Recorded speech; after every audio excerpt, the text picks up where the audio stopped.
because I'm worth it. Yeah.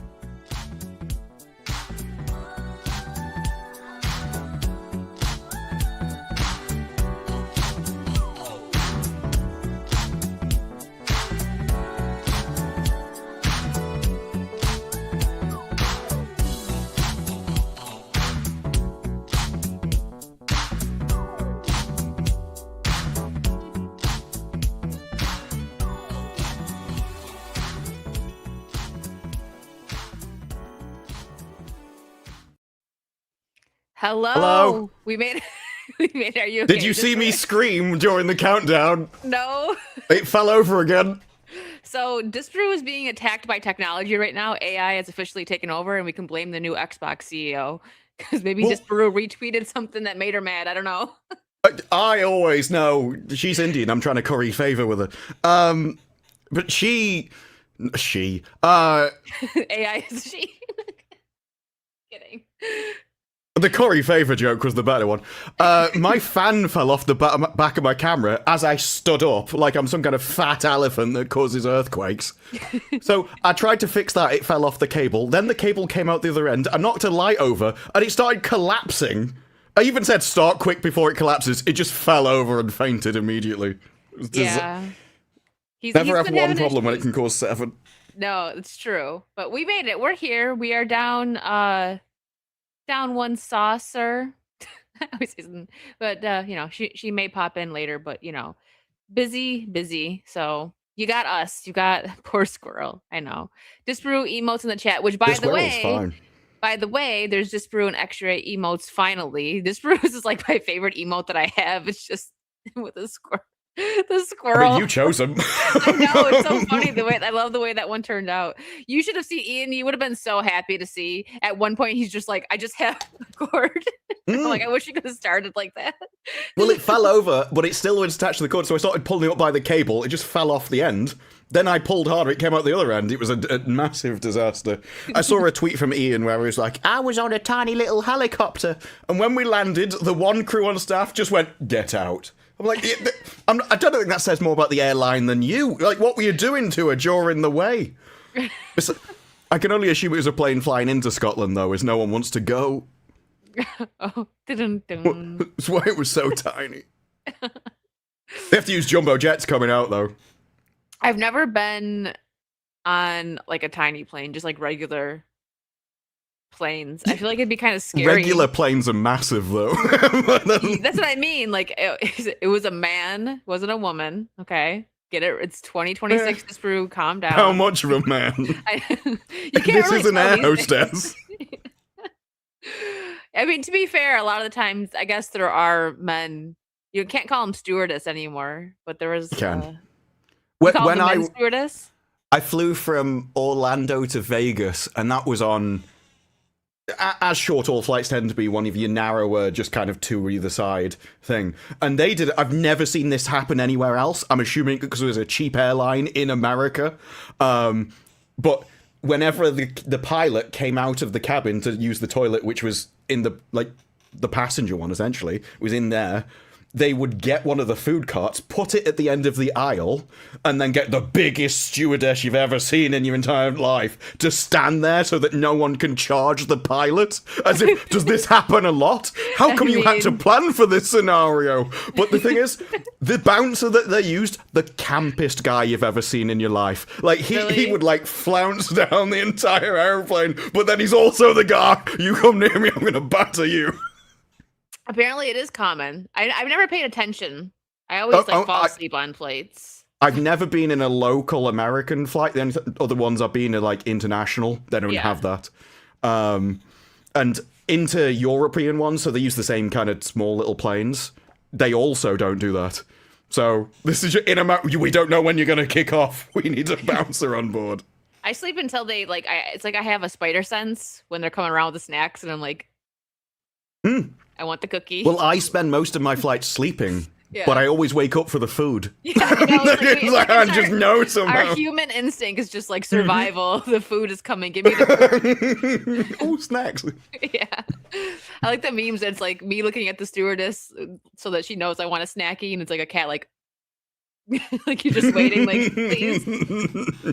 I think the best flight I've ever been on was actually Air Canada. They gave free wine, and it's also, I think beer was also an option. So for people that don't drink wine, and some really good cookies. I was like, man, I'm kind of sad this flight's short. I was gonna turn up right now. Over here, like the courtesy drinks just depend on what class you've got. Yeah. So the economy can still buy alcohol and stuff. Look, they know we're European. They're selling alcohol. That's a given. It's just whether you get them included or not. That's the difference. It's true. Yeah, I've been at a couple that you get like maybe like a water or like a soda. But yeah, they usually have to pay for liquor. I haven't been on, thankfully not yet. I haven't been on long flights, so it's only a few hours, so I sleep, but I do want the snack. I flew like first class once just to see what it was like. It was not worth it on the plane I went on, so I only go on the modern planes, otherwise it's not worth it. And they gave me a hot scented wet towel, and I am so common, I'm like, what am I supposed to do with this? I have absolutely no idea why you've given me a hot towel. And that's when I knew I didn't belong there. Somebody in the chat will know what movie. What movie was it where they do that on a plane and the person doesn't know how to act, so he's like, yeah, are you supposed to put it on your face? Are you supposed to, is it for your hands? If it's for your hands, why is it wet in the first place? Towels, you normally make them wet yourself with your own hands. Most bizarre thing I've ever learned. I think maybe it was Mr. Deeds or something like that. Like I don't know. Oh, it was Wedding Singer. That sounds like a Mr. Bean sketch, that kind of thing. That's what it was. It's like you're just there sauning yourself. It's like, no, love, that's to clean your hands. I would have done the same thing, like, thanks. She just gave it me. It's like, well, it's free. I'll take it. And then I don't know what this is. Weirdly, wet towel dried my hands. I was like, I don't understand the people say, oh, I used moisturizer. It's like, why are you using moisturizer? Your hand should be fine anyway. Until I touched that towel, it was like you touched an old person and they just like drained the moisture out of you through osmosis. You like go to this OAP for coupling joke. And she's like, the moisturizer won't keep you young. She's like, no one's ever used it in the quantities I have. And she's like, well, I did. It's like, I'm not touching you. You might suck it out of me by osmosis. I'll get the references soon because it is on the list. Right now I'm finishing Boardwalk Empire and I gotta finish Peaky Blinders and maybe, just maybe, okay, on a coupling. Try and make a deal with you. Okay. Watch the first episode and then decide. Okay. Because I can take that deal. I like the first episode so much. I think if you like it as much as I like the first episode, you watch the rest anyway, or you'll want to watch it sooner than you're planning. I need something like in the middle of my Boardwalk Empire binge funny, so maybe I'll just like do like a Boardwalk Empire and then coupling. They're only like 20 minutes long or something. They're not massive commitments, so. Yeah. And I never finished the last season of Peaky Blinders. I really like it, but I just haven't finished the last season. Did you see the Japanese ambassador? No. Oh my god, I'll see if I can find the picture. He is my he is amazing. He might be my favorite person on Earth. He's just an ambassador that goes around England trying the local stuff and saying how amazing it is. But his most recent one, he became a Peaky Blinder. Like, he dressed up in all the gear and everything and spent the day there. Cool. And he would literally, he seems to spend most of his days in, like, bars and breweries. And just being like, I love beer! I think he's the best ambassador. What? He's the Japanese ambassador. So his entire thing is just, I engage in the local culture and say it's good. Which, in England, just means you get pissed a lot. Okay, let me see if I can find him. He's, I think I retweeted him. So I can probably find it just by. You'll probably find it faster because you have it on. Yeah. Well, while he's doing that, Darren, thank you for the 5 gifted memberships. Welcome to the Potato Squad, everyone. Enjoy your new emotes. And Saw's been a member for 16 months. Hi, beautiful, wicked, and Disparu. Please start looking for a thief who stole a cement truck. They have a few leads, but nothing concrete. It wasn't that one. He's like, nope. I definitely had a few. Oh yeah, I tried hailing the tinnitus helpline. There was no answer. It just kept ringing. I'm surprised that he hasn't pulled up a Star Trek joke yet.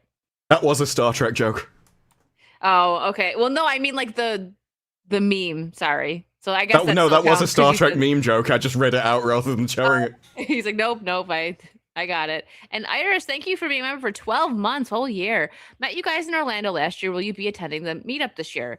I think Disroo's going to be there for sure. Yeah, I'm kind of on the fence. I'm not sure. But I do remember meeting you last year, Irish. That was Irish. Wow. Iris. I'm drinking coffee right now. I guess I should switch to something else, huh? I'm already Or drink more of it if you're unable to actually say anything. I can talk. Okay, so the Japanese ambassador, is it Shigo Yamada? Shigo? I don't know how to pronounce his name. No, it's Hiroshi Suzuki. I've just found his profile. Oh, yeah, so this is it. Drag it over to the different browser. No worries. I know your browser issues sometimes. We don't want. Hopefully, your fan doesn't attack you again. Let's just take it. No, one step I at a think I've time. wedged it in successfully. There you go. Oh, Look, this was him becoming a Peaky Blinder. He is. This is all his stuff, and he takes Paddington around everywhere he goes on all these trips. And a lot of it is, I think this is just an interview with him. Yeah, but so there, I'm assuming that's Birmingham. He goes to like local industries, talks to the news and things. I'll see if I can find the other post, because there's one in particular that he made, which was just in a pub. Sounds like he lives such a good life. He just looks so happy. He almost looks like a little leprechaun with that hat on. I don't know why. It's because tiny. Most ambassadors, a lot of ambassadors, you get the feeling they're out for their own interests rather than just like building a relationship. Whereas he's like, no, I love being here. By the way, Japanese industry would be good. I think we'd be a good fit. I also think that the English culture, native culture, and Japan probably have more in common than most other places in the world because they are both more reserved. So it works quite well.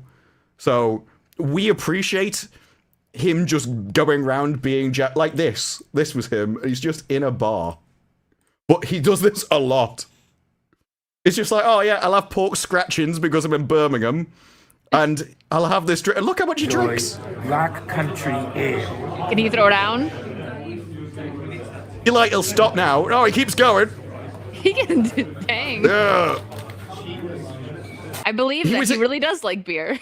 He was in Ireland. I think it was Ireland. Yeah, he must have been. Because he was trying to split the G in Guinness, which you have to drink a certain amount down the glass. I don't know. I can't remember whether he nailed it or he just got close. But there are the times you think, he'll stop. Any normal person would stop. He'd stop. No, he's going for it.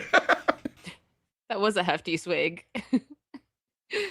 That was a chug, like a college boy chug.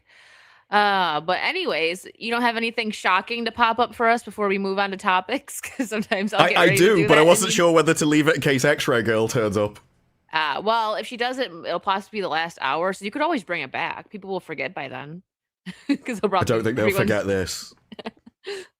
Well, what is it? He's already laughing. I do have this one. No, I can't say that. Wait, nope, can't share that on YouTube. No, I can't. It's probably half of his tabs. Disparu's here's computer's one. like a woman's brain. He has 100 tabs open. He said, shock us. Ian demands it. Look, I think it's important that we all realize that, as you get older, you still have needs. And so that's why I think we should show this. Hot cougars are spreading their legs in your area. What? No. Look, all I'm saying is when the animal meme accounts are getting in on the jokes, I don't know where we've gone as a country. Anyone that's just listening probably stopped whatever they were doing. It's not what you think. I'm so sorry. No, that's the thing. It's exactly what I said. That's the problem. It is. Oh, wow. What is that? Nature is amazing. I think I follow that page. Yeah, it's one of my favorite things. They're the kind of channels where you follow them so that in your timeline it's like disgusting, that's depressing. Oh, cat picture. And then it just goes down. Oh, cat picture. Oh, have you seen this as well? Like, I know AI costs $1,000 per RAM stick at the moment, but this is why. Like, this is the kind of high quality content that we can have. Barbie holding an alien facehugger egg. Now I can't put on the audio, obviously. Oh my gosh. That's like what happens when like the little boys had like the alien figure and their little sisters got a hold of it and put Barbie stuff on it. Like that's what it makes me think of. Oh no. That's why RAM costs $1,000 a stick, everybody. Yeah, just so you can have that quality content. Yeah. I was trying to. I thought I had something funny to share, but I can't find it right now. That's all right. There was a story that because there's channels where it's like how to start your YouTube channel, and they try and keep up to date on all the YouTube news and stuff. One of the things was they've recently banned like 1 million channels or something like that, and it was because they were all AI slop. Yeah, and some of them were making like tons of money. And I do think, like, there was a time where everyone's views just plummeted instantaneously. Yeah. Well, I've heard people, like, in January, everything came back. It's like, what has happened? Why did everything just dive and then come back? I think it's that ban wave that YouTube's done of AI channels. I think there was so many just pumping out so much stuff. Because they've recently clarified one of the things they're doing, and one of them is the amount of content that you make. So if it's obviously just automated AI stuff, banned. As it's just was flooding all the recommendations. Yeah, I didn't even think about it like that, but yeah, there is, because there was and a couple there's me channels... liking the Barbie one. You're like, please give me more of this. This is the content that I want. I am the problem. Here, I found this. I thought this was kind of funny, and I didn't know. I mean, I guess you could mod or do whatever on anything now, but this is GTA 5 online, and it was just really funny. And the caption is like, "When your ex don't play." Oh my god, this is my crazy ex. Hold on. Yeah. Oh my god! So I don't... GTA RP. That's what it is, okay. So... There's loads of modded servers on which do like I've RP. never seen so they anything probably like have an ongoing thing of, it's my crazy ex, and they just try and kill each other whenever they see each other, I imagine. Okay. I just never seen anything like that before on there, and I was like, what? Like she's on a date, and role-playing stuff can get kind of weird. Well, it depends. The most well-known like, is... That to me was funny, but some most of well-known is No Pixel, which I think became so big that the owners of GTA actually own a share of the server. Because it became like advertising for them. Okay. I mean, they need to lean more into that. Like, I don't understand why certain companies, like, this is a whole different subject, but, not hitting channels, like when we review stuff, because sometimes we'll give like a positive review. Trailers, that's what I mean. Trailers are your advertising. About. Striking trailers is the most bizarre thing you can do. You want them out there. Yeah. I think it was... even if people are tearing them apart, someone might get interested, like, okay, I gotta see if it's really gonna be this bad, and then they'll go see it. Like, I mean, it's free publicity for your movie, either way. I think Mr. Beast said it, but Ricky Gervais also came out with something similar. So Mr. Beast said that people ask, well, people download clips from your videos and they upload them to other social media. Do you have a problem with that? It's like, no, do it. Because you're getting my name out there, my face, it's marketing. Yeah. I don't care if you get paid for marketing me, because that's more people seeing me, and then they'll come to the channel. And Ricky Gervais said something that I've heard, that people are breaching copyright and uploading funny clips of me to TikTok. Go at it, get that bag or something he posted. Like, go for it. I saw that. Did we share it? We might have shared it. I don't know. But really quick, holy moly, Raider just comes in, drops 10 gifted memberships, doesn't have anything to say yet. Now that I bullied him, I'll probably get at least an emoji. Raider, there's new emojis, so you should click on them. But thank you so much for the 10 gifties. And Mongoose also gifted a membership. Thank you, fellas, so much. Welcome to the Potato Squad, everyone. And before we move on, I'll get the rest of the supers. Corey, thanks for the 5. What does an escalator say when it stops working? Nothing. It just stares. Corey. Yeah. I was considering a bad joke, and I think yours is worse than mine. And that's difficult, believe me. I was like, I'm not even sure if I should show this one. Well, I can't sing lower than that. Well, now you can. Thanks, Corey. Gary Thomas for 5. Have you guys heard of the new movie Constipation? It hasn't come out yet. Hold the applause. It'll be here all night. Gary! All right, now Disparu has to show his joke. Thank you, Gary. That's Down like, Under Dez for 5 Australian. What's the most unbelievable thing about the Harry Potter universe? That a ginger had 2 friends. Oh. Yeah, and didn't convert religion. And Raider with the 6825 says nothing. Hold on, I gotta scroll and I see it says nothing. Hi Raider. Thank you so much. All right, what do you got? What do you Always gotta such show us? specific numbers with Raider. Well, it's like Morse code or something. One day we will figure out the message he's trying to tell us. So, a woman was 3 months pregnant when she came out of a coma, woke up after 6 months. You had twins, a boy and a girl, they're both fine, but your brother named them for you. No, not my brother, he's an idiot. What did he name the girls? Denise?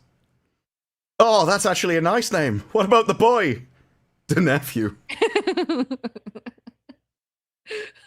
I like that. That's a bad one. That's not the reaction I was expecting. That's silly. I like silly jokes like that. And speaking of jokes, Simu Liu is at it again. The only way he can keep his name in the news is by just paying attention to every word that's said about him online. So this, I think he either Googles himself or people tag him in stuff that they know he'll take the bait on. Probably, or he like searches his name. Like I could see that he sits there and he's just so full of himself. I would not be surprised if he set up a Google alert for whenever he's mentioned. Yeah, absolutely. I'm sure he does because people say stuff about us that we don't even end up seeing. You know what I mean? Like somebody has to like tell us. Oh yeah, there's most stuff that I have to be tagged in. Yeah, because just because someone says your name on Twitter, it doesn't recognize it's you unless they have the @ So generally, it's some kind of crossover of audience goes, have you seen this? So I agree with this. I mean, I don't know if Seth Rogen, I don't like his voice, but I like, the Mario movie. So I watched, even though he's Donkey Kong. And I think Seth Rogen's career is the most amazing because I've never seen him be funny. And yet Americans seem to really like him. He's the guy I don't understand. I still think that I'm going to bring this up every time Seth Rogen's Donkey Kong comes up, that Patrick Warburton was right there. And they decided, let's go with Seth Rogen. Stupid. But I agree with this. Pedro Pascal is another one that comes to mind. There's quite a few. It's hard to have a Mount Rushmore of stuff that I won't watch if they're in. But this one is solid. I'm not a fan of this one because I think this is extremely sexist. There are 4 people up here and 3 of them are old grannies. You can't do that. Like, at least get a couple of men on here as well. You've got Simu Liu, kind of in the middle, but the others have definitely been going through some kind of hormonal transit. They all look like They always say old women all look like the Queen. That's them. They're all transforming into the Queen. Yeah. So, what would you change then? Here, or like, I don't know if you thought about it. So, I agree they're all insufferable. I don't think Seth Rogen is insufferable enough for me to actually be the worst. Nor is the guy, the second one. I only know him from S.H.I.E.L.D. Yeah, Patton Oswalt. Patton Oswalt. Yeah, I've heard rumors something about his wife. Yeah, didn't don't he know like anything about that? Yeah, I don't know. Rings of Power he was involved in, but in S.H.I.E.L.D. So I don't know enough about him. Mark Ruffalo, 100%. Yeah. Yeah, I was just gonna say that I liked Freaks and Geeks. It's very old, but that's something that was like, was that his first role? It might have been, but it was him and a couple of well-known people like Linda Cardinelli was in it. Who else? I'm drawing a blank right now. His friend that he's the one he's friends with that doesn't really do anything right now because he's like in hot water a bit. He was in Spider-Man. What is wrong with me? I'm drawing a blank right now. Daniel Craig. Daniel Craig. I don't know whether Pedro Pascal kills my... I don't think Pedro Pascal kills my interest in a movie, but I'm more just like, oh my god, not him again. Yeah, that was just too many movies in too short a space of time where he's always the same person. Mm-hmm. Yeah, Mark Ruffalo, him. Oh, what's his name? The Mad Goose Wizard. The Mad Goose Wizard? Yeah, he was the Flash. Him. Oh, Ezra? Yeah, Ezra Miller. I can't stand him. Yeah. If I ever needed an ex-girlfriend taken care of, I'm sure he'd know how to deal with them. So Rosie O'Donnell, that's not a bad choice. I wouldn't say Chris Pratt. Like, I know he's in a lot, but I'd rather see Chris Pratt over Pedro Pascal any day. Yeah, there's a few, but this is pretty solid. They're all annoying. I didn't know who Simu Liu was until I didn't even realize that was him in the I've never really seen him in a movie. I've never seen the Shanghai one, right? The Marvel one? I've never seen him destroying his ring or whatever it is. So Well, that's the only movie that I think he's been that was even a major one. so this comment like isn't as cool as he thinks it is. He says, "Hell yeah, I'm in great company. This is way, way less of a burn than you think it is." Well, you made it. This is cringe. Like just responding to it in general is pretty cringy. There's but no winning to replying to this post. That's what I mean. And then just say like, "Yeah, I'm in great company. I'm not hurt at all. I'm not bothered." Like, that's that you obviously should be are bothered. But you Well- obviously are because you commented. No, but no, you should be. Your customers are telling you that you Shang-Chi. actually are killing your career because you're so insufferable, they will not see movies you're in. That's actually a major problem if it's popular. And it got like He says, half a "I'm in million great views. company," but he says, "I'm in great company," and he's like the only one on here that probably isn't like doesn't have money. Like these guys have been working in Hollywood for a long time. They have money. I don't know how long he's been working in Hollywood because Shang-Chi is the only thing I've seen him in, and didn't even realize that was him when he was started popping off on They all Twitter. look the same. But you know what I mean? Like these guys, they all look the same. I think obviously I know these three have been in Hollywood longer, So he says he's in great company. It's like, you're the one that probably has like the least recognition here. Like there's so many people that probably looked at this and like, who's that?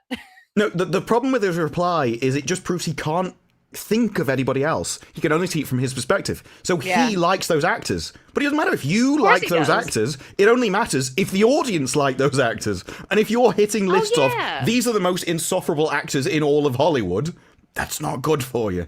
Maybe change your opinions. Maybe change what you do. Alter your behavior a bit. See, I forgot that he was in Barbie. He's very forgettable. I forgot he was in There were Barbie, loads of like- people. Cutie Gatwa was in Barbie. Probably as much as Simu Liu was. Yeah, it's forgettable. To be fair, I only watched it once, but still, I just remember. Well, it was I because re- there was one Ken and there were lots of like side pieces, and he was just he was a cheap hussy on the He was side a that cheap no one hussy. really cared about. He wasn't the main girl. He was the cheap hussy on the side. It's true. But Hollywood always giving us something to talk about. I thought that was funny though when I seen that, and then the fact that he responded. That was kind of like when Pedro was responding to people and just being insufferable, responding to considerably little people. Right? It's not like he's arguing with celebrities; he's arguing with like YouTubers and content creators, and it's like it's not a good look. But like the people that support him, like the raging leftists, are like, yeah, own them. Like Vera would say, own the chuds. There's a lot of that going on with the Xbox One. There's a load of YouTubers who are like sucking. She's so amazing owning these. It's like they're all customers, mate. And that's the main issue. I have no problem with if somebody mouths off at you, you mouth the back at them. The issue is, it's not a smart thing to do in Hollywood when you're doing it to your customers. Like, you can't win that argument. Like, if he wants to go off and start mouthing off at people who aren't going to watch movies, whatever. But in a public-facing role, don't attack your own audience is probably one of the most obvious things to do. And that's In when you theory, come to yeah. movies, everyone is a customer, so you can't really mouth off at anyone. If he wanted to do that, he should be doing it on an alt account that nobody knows is his. Be like, no, I really like Simu Liu. He's just like the one cheerleader for himself. Yay, go Simu. Go It's me on the side, like, in what did I It's say? just all Shang-Chi. posts. He should get a sequel. People are going to think I'm Tatiana Maslany. I'm her alt account. Well, you may be. You're probably her playing- biggest fan. Yes, she's playing the long game. That's what she's doing. It's like, actually, I'm going to get a sequel eventually. Like the thing that goes with She-Hulk, at least on the internet, is anytime it's brought up, no matter what stream I'm on, no matter what I'm looking at, it's like just brew. Just right, He'll like be depressed. that is like your trademark now. You might as well just own She-Hulk at this point. That and Willow. Yes. Still, periodically, I'll see it mentioned. It's like, oh, someone, it's horrific that this got cancelled. I'm like, yes, it is. We need another season. So I want to bring this up. I actually didn't read this yet. You put it in the chat, and I just read a little bit of it. It was Blab's tweet about cameras being sexist now, and I actually looked at it. Breaking news: cameras are sexist now. Yeah, you're gonna have to click. I would right click view image and then zoom in. Where's view image? Open image in new tab There we go. and then zoom in on that. There we go. Thank you. So this is the female. Well, I'm sure this is very equal. This page doesn't Yeah. lean female at all. So look at the sidelines at the women's figure skating short program at the Milano Cortina 2026. History is being made on the ice, yet behind the cameras, the gender gap in sports photography remains difficult to ignore. Approximately 62% of sports photographers are men, and many women in the field report not being taken as seriously as their male counterparts or receiving the same opportunities to cover defining moments. Pause on this real quick because I just started watching. I wish X-Ray was here for this, but I wouldn't be surprised if Disparu was also watching this documentary. The Netflix just dropped the documentary about America's Next Top Model, like behind the scenes and all the horrific stuff they did. I'm sorry. Why would that be a Desperat's definitely watching Next Top Model? Because you have watched some like things that I wasn't expecting, like Secret Circle. I will always bring that up. You're the only other person on YouTube that watched that. That was a fictional show about witches. No, but you know which things, had hot women in it. You know things. All right, chat, back me up. He knows that's me. I exist and I know things. He exists and he knows things. Milk Manor, thank you. See, the chat's gonna drop all of these things that back me up. But anyways, but that was funny. There was like the producers, and this was when producers were like real about stuff, right? Like they'd say, we want this, we want that. And like even if it made the people mad, that like the behind the scenes people, they're like, this is what America wants, what people want, whatever. There was one comment that a producer made, like, okay, we need to bring a photographer on, but he has to be a hot, straight, white guy, because there was two gay guys that were on there. I didn't watch the show when it aired. I know, probably weird because I'm a girl, but I wasn't into it. They had a black gay guy and a Hispanic gay guy as like two of the main like cast members along Tyra Banks. And so when they said that, and then the guys are talking about it, like, that hurt. It's like, you got your representation. Two gay guys, let them have the white straight guy. Like, they wanted eye candy for the women. So they wanted ended up being, I think, a British white guy who was handsome, and he was the photographer, and he was a really good photographer too. Well, they should be, because like gay men represent 1.5% of the population and are only liked by 1.5% of the population. Even hot lesbians get down to 98. Well, no, it'd be 51.5. Maybe some women just like looking at hot women as well, that are straight. But that's the most alienating demographic. This is why you have like Russell T Davies and make shows specifically for that. It's a niche demographic with niche entertainment, and so that's where it is. You know, if you just add it into like 2 out of 3 people. Like, no, obviously you're not. Who are you appealing to? Like, the one thing that Hollywood has stopped thinking about is what is your target demographic? Who is meant to watch this show? It's America's Next Top Model. I'm assuming it's going to be women. Mm-hmm. Therefore, why are gay men in it at all? Any of them? That's not. Those demographics don't go over. They might like one who's incredibly sassy. You know, yeah, well, that was that, and the one was gives like their opinion that they wouldn't say themselves. I can see that. I think but that's about it. Like Once you've got that type, you don't need any more. Yeah, and the one did like hair and makeup, so that makes sense, right? They had him on doing the hair, whatever. But yeah, it's. I mean, that depends whether he was hired because of his makeup skills or because of representation. This is this issue. I don't think anyone should be hired for representation. It's like I was talking at FNT yesterday when people were being into stuff, and I said, yeah, so when Arnold Schwarzenegger is in Conan, because it was about women being in shows that drag men down versus just being in shows. So Conan, you've got Arnold Schwarzenegger, big muscly guy, massive sword, appeals to everyone, women and men. But then you have the female barbarian. But then you've got female barbarian wielding a massive sword, also appeals to everyone unless you're really insecure and you're like, I'm intimidated by her beauty. It's like women with guns are just hot. But the issue there is, why is that woman in... Because however you spin it, it might appeal to everyone. So it's still a male entertainment. Conan is a male show for men. So it's like, why is the woman there? It's like, well, she's there to appeal to the men. Like, her character, her stereotype, the way she's dressed, the way she acts, are all there to be hot for men. Just other people like it. And so it should be the same in all kind of shows. Yeah, I mean, this was back in, I can't remember. It was like early 2000s. I was also probably another reason why I didn't watch it. I was super young, and I'm like, I don't care about models. I want to like go ride my bike. But you know, I mean, the documentary is interesting, but I'm sure it's heavily edited, right? Because Tyra's a part of it. So all documentaries, they're entertainment at the end of the day. Yeah, they're just entertainment. But they like to cut it together as a story. Well, no, if you can go up, as we've stopped at the point. So approximately 62% of sports photographers are men. Well, men are more interested in sports. Men are more interested in stuff. I know.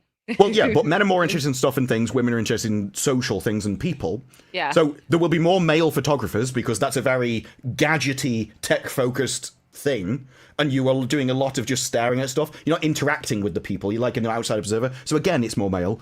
I would say that probably way more than 60% of sports photographers are men. You're already overrepresented. Yeah, and then you're right. Like, that but also, makes sense.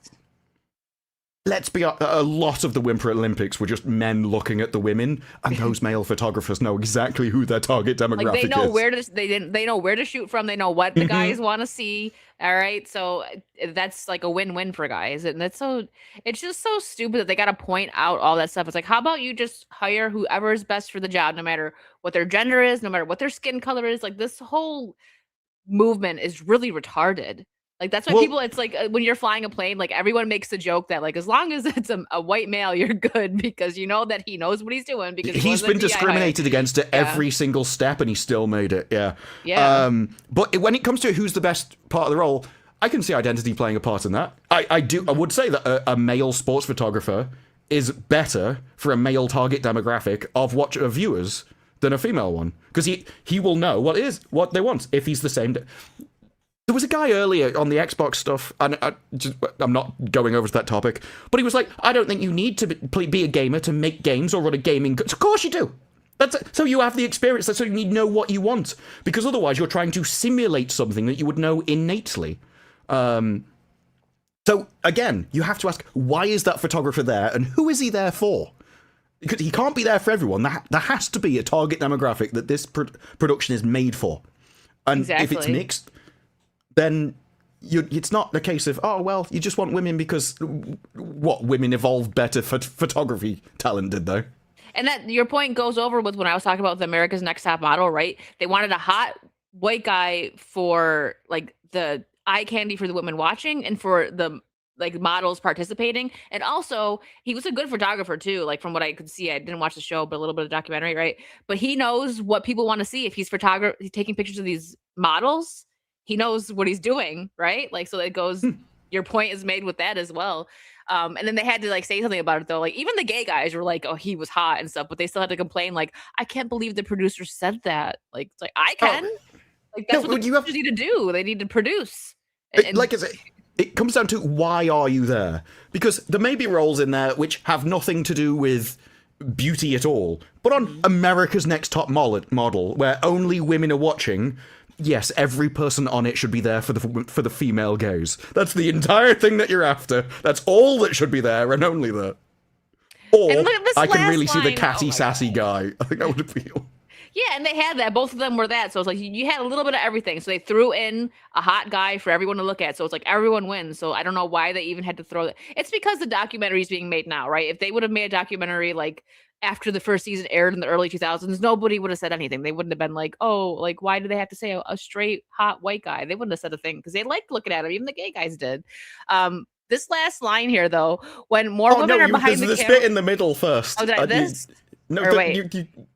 Yeah, this is where we were. Who stands behind the lens shapes the stories the world sees. When representation is limited to behind the camera, coverage of women's sports can lack depth, perspective. You know what that says? Women are deeper than men.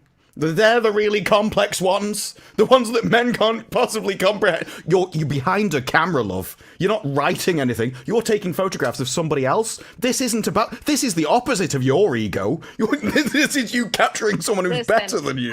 I'm here to tell you guys, we're not that deep. Give us chocolate and tell us we're pretty, and we're good. If you're that deep, you wouldn't be photographing someone else, love. You'd be in front of the camera. If you were good enough to get there. Women's sports already receive less media attention overall because nobody wants to watch them. Why would you want to watch the inferior people doing something worse than somebody else? That's just a fact. Women's basketball is not as skilled as male basketball. Women's golf doesn't hit it as far as male golf. Male variability hypothesis will make this always true. And so when you talk about the elite of things, the best of anything, it's going to be mainly men because there are more male geniuses and there are more male people that can't open a door because they're that stupid. This is how men are. We're at the extremes. Yeah. When women are behind the camera, female athletes are captured with greater authenticity and visibility. Why? What? Do you really want authentic people? I bet if you ask those sports, they'd be like, "No, get my best side. I don't want to look like I get when I get up in the morning. I'd prefer you made me look beautiful, actually." All right. Male golf. Yes. Yes. I'm sorry, thing. Ian. We can just call it golf. I agree. With Yeah, I think that's the female point he was and trying to golf. make. There's golf and The then female proper golf. golf. Yeah.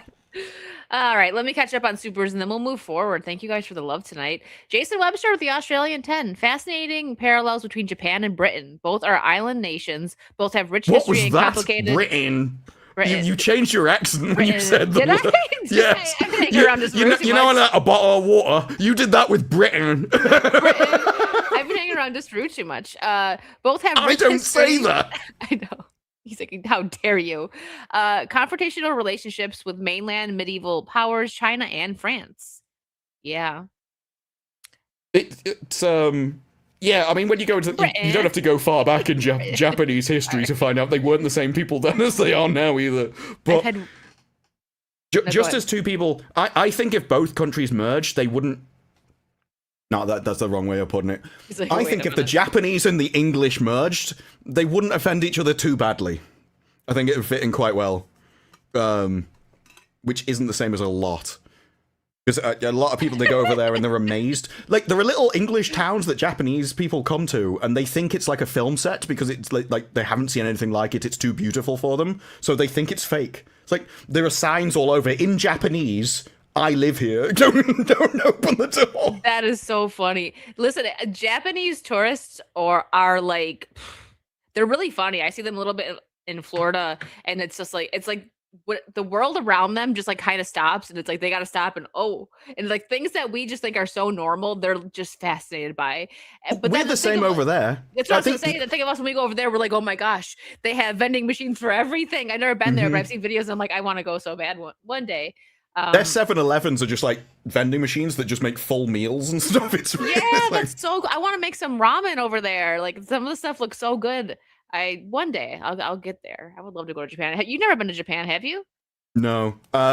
This is the thing about Japan though. I think most people want to go, even though, like, well, it always looks like, I don't know the exact size of the place. It always looks really small. And you see I fall down rabbit holes of houses around the world, and then you look at the Japanese ones, and there's one which is like a little building that comes to like a point, and everything's really narrow, and they're all like little tiny box places with toilets on the other side of the hall and stuff. Perfect size for me. Yeah, you'd probably fit in really well in Japan. Why is everyone complaining about the height? I feel so tall here.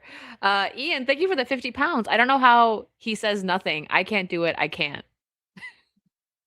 What was that from? I don't know what that's referencing. Ago. What was that reference, Ian? You don't have to super. Just tell us in the chat.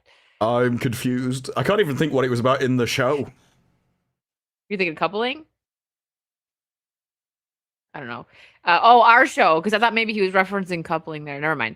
No, I can't think of a thing that's been said that references. Oh, now Corey's critiquing you. That's an old one, Disparu. Do better. Thank you for the 5, Corey. I'm sorry. I've got a better one, but I was waiting for a time to say it. Oh, that was about Raider. Okay, never mind. Okay. Oh, obviously that will make sense why I don't understand it then. Never mind. Thanks, Ian. Oh, he's on about the super. Yeah, okay. Do you want to give a crack at this name? You'll probably do better than me. Kuro? I would have said Kuro Sitkaba. What is what is that currency? Arse. Oh, I gotta look at it. There's 100 arses. He's been to the Winter Olympics. Argentina peso. Thank you for the 100 Argentina pesos. If you don't replace Simo for Pedro, you can always go for Jared Letdown. I keep hearing weird rumors about Jared Leto. I don't know anything about him or any of that kind of stuff. It's just, I watched Tron and he can't act. He was in I like his earlier movies. It was a Sony Marvel thing, wasn't it? He was like something the Hunter. Morbius? No, something the Hunter. Well, I thought Raven? that was Jared Leto. No, that wasn't him. He was Morbius. Oh. I like Jared's older movies. I thought he's been in some good stuff, but lately not the best. But I'm not on board with the like hate train because there's but I like his That's older unfortunate stuff. Because I was going to say he couldn't act in Tron, but he could act in Kraken the Hunter. Turns out that wasn't even him. So I can't compliment him. He just can't act as far as I know. Is that Aaron something? Chat. Someone. I don't know. someone will know. It's Aaron something was that guy's name. Ian, thank you for another 50 pounds. Every time I say his name, so Ian, like he's getting yelled at. Like me and X-Ray always say it like that, like with the Ian. yes. Oh no, they want to take photography jobs away from long-haired male feminists and give them to blue-haired female feminists. The horror. Because only they can authentically capture the blue hair. The blue hair which doesn't exist on there. Every single, well, all the ones that I saw in the Olympics were all hot because they're the best at their kind of career. Obviously, they're going to have good genes, and good genes comes with beauty. And there were no montas there at all. And it's like, no, but we need to get women so that they don't show them attractive. This is just someone who's watched the Olympics and got really insecure about herself. It's like, it's all right, love. We all feel insecure compared to the Olympic athletes. You're gonna have to get over it. I mean, if that doesn't make you feel insecure, I don't know. But I do have something related to that. Like, back in 1983, hardcore feminists were outraged with the portrayal of Princess Leia in Return of the Jedi, especially after she strangled one of them. I like that. Oh, that's a good one. That's a good one. All right. I'll finish these and then we'll jump on to the Xbox topic. Flying blind on a rocket. Flying blind on a rocket cycle. That took me a second. For 5, what's brown? He did and his sounds best. like a He bell? capitalized it. You did. That's all on me. What's brown and sounds like a bell? Dung. Don't blame me. It's from Monty Python TV show. I know Monty Python. Gonna be it'd be dong, surely. Dong. I suppose so. Yeah. Is it supposed to be dong? No, it'd be like dong. I was thinking, how is that a bell sound? But it is when you say it properly. Dung. All right. Let's we'll get one more super and then we'll catch up later so we can get onto the Xbox topic. Of course there is. I'm not even surprised. They have an anime for everything. Sorry, I read ahead. You're fine. Vending machine fantasy anime for £2. Yeah, thank you, Andrew. I'm not surprised at all. When I hear about what kind of animes they have, yeah. There was one that I watched called, it wasn't Food Dungeon, but it was Delicious Dungeon, I think it was. And I was like, it's not just going to be about eating food. There's going to be some kind of dungeon exploration. And no, the entire thing was about... Did you watch all of it? I think I watched a lot of it, and I'm like, this is never going anywhere. All of it was based... What is happening with my camera? The sun has come out tomorrow. I was sitting there thinking it'll fix itself at some point. No. But half of every episode was telling you the recipe of some food that you can't even make, because it's like, we're going to use the scrotum of a crocodile. And I'm like, what is this about? It's like, well, this tastes horrible unless you do all this to it. Yeah, I liked it, but I'm a girl, so hey, they're cooking. That's right. You were just like, alley. food was Food. enough. Yes. All right. So let's move on to the whole Xbox debacle, shall we? I don't know anything about Xbox, so this guy, Phil Spencer, is set to retire on Monday. That was the former CEO. He actually had gaming credit though, right? He was into gaming. People say he was a gamer. I don't know him personally. I know he made a crap ton of terrible decisions, like buying Blizzard. It seems like the Disney route of, if I just acquire this company, it'll be fine. I think at one point they were renowned as well for buying companies and then just closing them down, which seems like a really stupid thing to do. The thing with it for me is I don't really know what people wanted from him. Everyone keeps talking about exclusives. Well, exclusives, they don't get you anything as a gamer, exclusives are, we have something you don't. It's I get pleasure from me making you not be able to play it. That's all exclusives are. It's not you getting something. I know how you feel about them. Well, exclusives are just bad for everybody. So if you're like, we need more exclusives, you're like, why can't I stop other people playing this game? Which is a really strange attitude, but it also drives extraction shooters. So, it's a common attitude, at least. So I don't know what he was supposed to do. What are consoles? They're basically just crap PCs. So what they've got is kind of they're cheaper, they're budget, and you pay for them over in the long term by various different fees to get online and stuff in consoles. But that's about it. They're meant to be simple plug-and-play devices that you just turn on, game. For people that don't want the hassle of a PC, they don't want it blue screening, they want everything designed for it, they know it's going to work, they know it's tested. Don't want any of the issues. Fine. But that means it's going to be forever simple. Yeah. So what else is there to do? You know, I don't know how he would... I don't know what he could have done to have changed the path of Xbox. Well, I don't think this decision is going to be any better because this lady apparently... there's a possibility that she's never played a video game in her life. It's definitely looking fake. Or at least, if she did game... They thought, you're going to be CEO, we need to curate your image to present the image that we want people to know about. And so they made her a new profile. And the funny thing is, like, I sent this in our Saucy chat, and I also sent it to Vera, and almost like in sync, you both like responded with something similar where you're like, wait, is this actually a real profile because there's nothing on it? And Vera's like, yeah, if you just click a name, this looks like AI. And yeah, and I looked and scroll down, and there's like 2 posts. Scroll.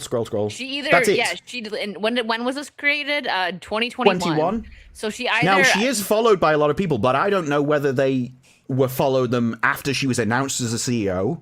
And so with their new followers. Now, it does seem everyone is acting as if it's real, so I'm assuming it's real. I think so.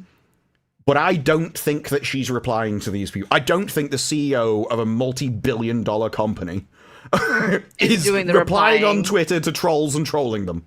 I don't think that's happening. Someone else is running it. It's just her face. But it would be funny if this came out like, yeah, guys, this isn't her profile. Like, it was like a meme account that someone deleted other posts and just put this on there. That would be kind of funny. But this gives like, hello, fellow kids, like gamers, like trying to get... I don't know. It's like you could say, oh, at least she's trying, but this is just... Well, I have to... It is quite common in India to do these kind of bait posts to make a small amount of revenue from all the people retweeting it. Yeah. This is one of the reasons. It's really her. She doesn't need... that's the joke. money. Yeah. Oh, yeah, okay. And That was the yeah, there we Curry go. Jeremy got... but I mean, I don't know, man. It all seems pretty bad.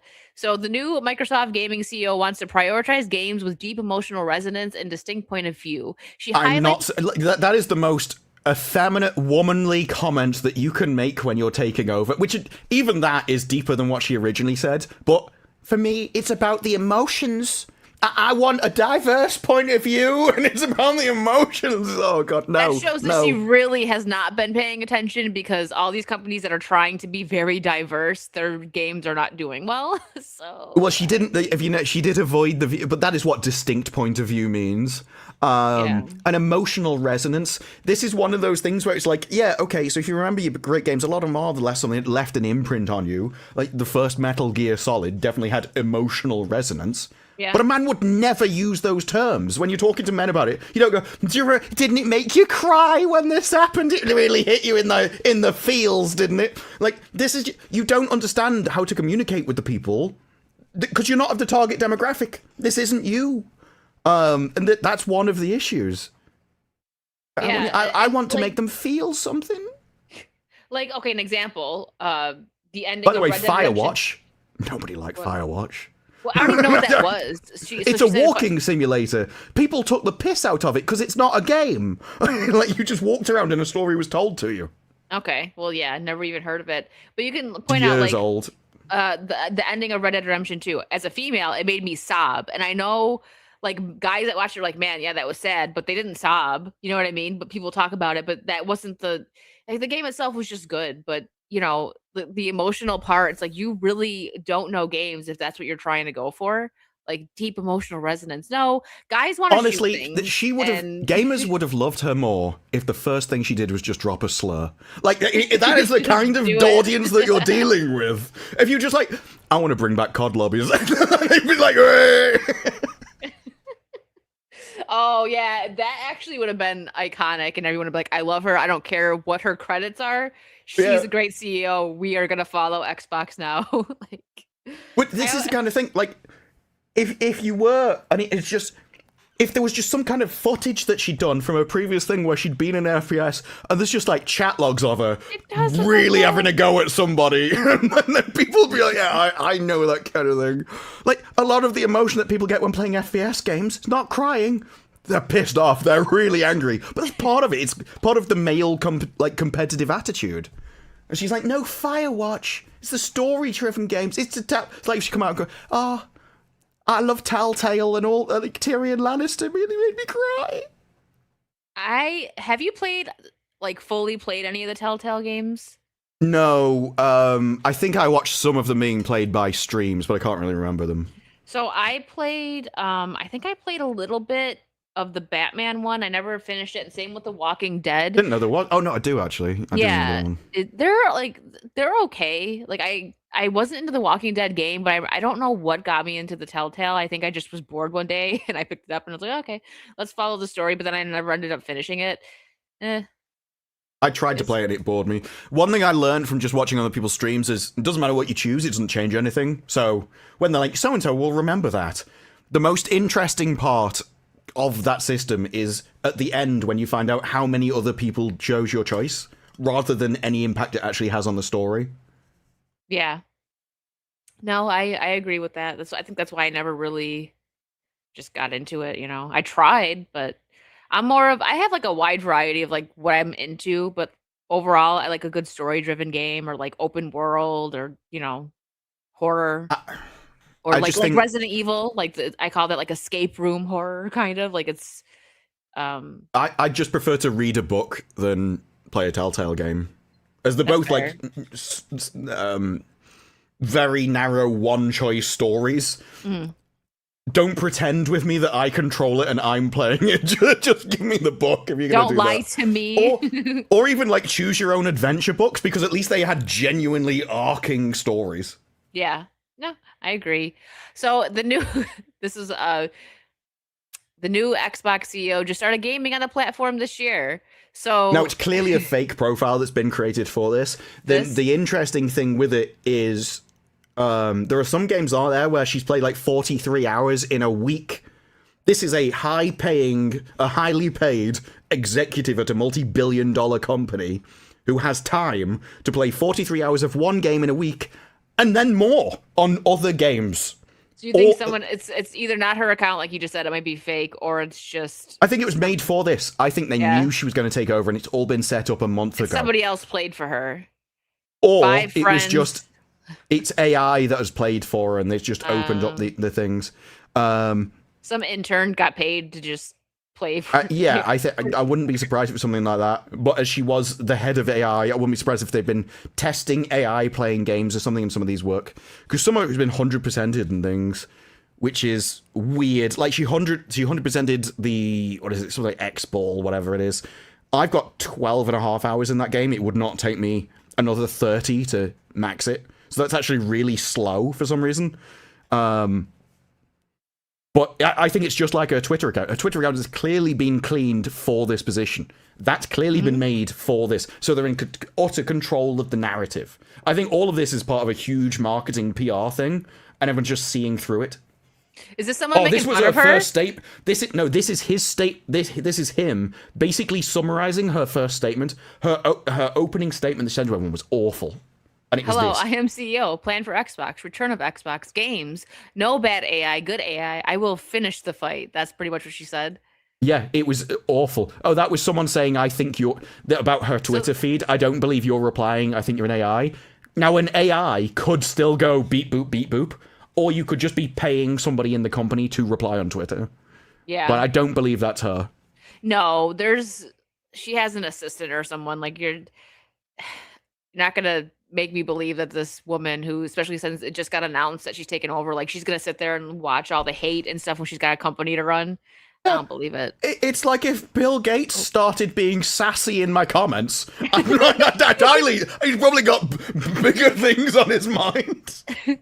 Because what was the response? Oh, someone asking, what are yours? Halo, Valheim, and GoldenEye. Oh yeah, by the way, Halo in her play profile has 0 hours. Oh, look at that. Well, that's infinite. There was another one. It was like her favorite one. All the other people have gone, what? If you ask for your favorite games, no one says Halo. They would say a specific Halo, so she must mean the first one. Oh. Yeah, so wait, 20%, does that mean that it was just like turned on for a little bit? I think that's of achievements. Oh. But I don't know Xbox stuff, but I think it's of achievements. Yeah. Yeah, I don't think this is gonna go well, but it's gonna make for some funny reaction content for us. We'll see. What I happens. don't think it's going to go well because even if she was a gamer, right? Even if she was a big gamer, she's not the target demographic of gamers. She would prefer, like, there is a huge split, there's a huge gender divide when it comes to gaming. Like, if you go on a Modern Warfare lobby, it's going to all be men. Maybe occasionally you'll meet a woman. If you go and play Overwatch, there's far more women play Overwatch because that has, like, cutesy female characters. There's stuff you can do, like healing, rather than just shooting people. The main DPS roles tend to be more male-based. The healers tend to be more women. Same in MMOs. Women tend to go to more healing roles than tanking. And so there is a natural gender divide when it happens for this. But I don't think she's a gamer at all. If she is, I think she'd far more likely to be playing, like... what is this? There was, like, an isometric pixel farming game where you had to run your own farm and you had to collect the vegetables and you sold There's them a off few. and they'd There's come a back few and of manage those. it. Like, No, but there's a really well-known one. You, like, go fishing for seashells and stuff. Stardew Valley. Stardew Valley, yes. I imagine she would be far more interested in that than Call of Duty, which is a problem when Call of Duty is, like, one of your main games. I mean, like, and so I think, obviously, and it's this, right? So this is the comment, which is just insanity to me. Let me see. What do you got? Oh, let me stop sharing. You don't have to be a gamer to work in video games. You don't have to be have a gaming background to run a game company. The industry could do with some outside thinking, frankly. And it's like, the industry has only had outside thinking. Outside thinking is what has destroyed the industry to this point. Because it went out and went... I remember when loads of gaming companies had the tagline, made by for gamers, for gamers. And a lot of games were made by, like, 3 guys that were friends at college, and they just made a game because it didn't exist and they wanted to play that game. Whereas now, it's... Or you go to Ubisoft, and their entire team is, like, 90% women, because they just crowbarred them in the industry when they don't play games. That's all you've had is outside thinking. You need the target demographic. I think it's like, yeah, you actually do need to be a gamer. You actually do need to be a gamer from the target demographic of gamers in order to correctly make strategic decisions about what gamers want. The industry could do with some inside thinking, frankly, for once. And it's like, strategic decisions. I think I even replied. CRX, I'm a PC gamer. I would have no idea what Xbox gamers want or how to appeal to them over PlayStation. So That's fair. It's not just enough for me to be a gamer. I have to be an Xbox gamer, or at least Xbox or PlayStation, some kind of console gamer that isn't Nintendo because they don't compete on that level, in order to know what you want, what's special about you that the other people don't have, and how to win them over. I have no idea about that. And so her, who is clearly not a gamer, otherwise they wouldn't have to fake a profile. I have a Steam profile going back to, like, 2012 or whenever it is. Like, I don't have to wipe it and make a new one. She would have a recorded history of this. Like, if I wouldn't know, she definitely wouldn't. And she was the head of AI? Well, these aren't related positions. They don't give you knowledge. There's no crossover and that kind of thing. Yes, you may know how to run a company, but this is especially in the current state of Xbox, this is essentially a strategic position of how to win people back because you've already lost. Yeah. Or how to transition into a new system, which is probably going to be something based around Windows, but you don't know PC gamers either. And if you did know anything about PC gamers, you know they don't want to go to Xbox. They don't relate to Xbox. They like Steam. They want to stay there. That's how Epic died. Nobody cared. And I just don't... There is no outside perspective that can help this. It's too specific. YouTube is auto-deleting every second or third comment. There is, in YouTube chats, a filter depending on if you said something spicy. And I don't know what the spicy, Ian? Because quite often, if I've been made a mod and stuff, I see, this comment has been hidden. And none of the mods have hidden it, it just happens. And that's so why I get confused when sometimes people are like, you're deleting my comments. And I'm like, no, because it hits an automatic filter and mods have to specifically allow it. Yeah. So if your chat doesn't appear, you probably know the word that triggered it.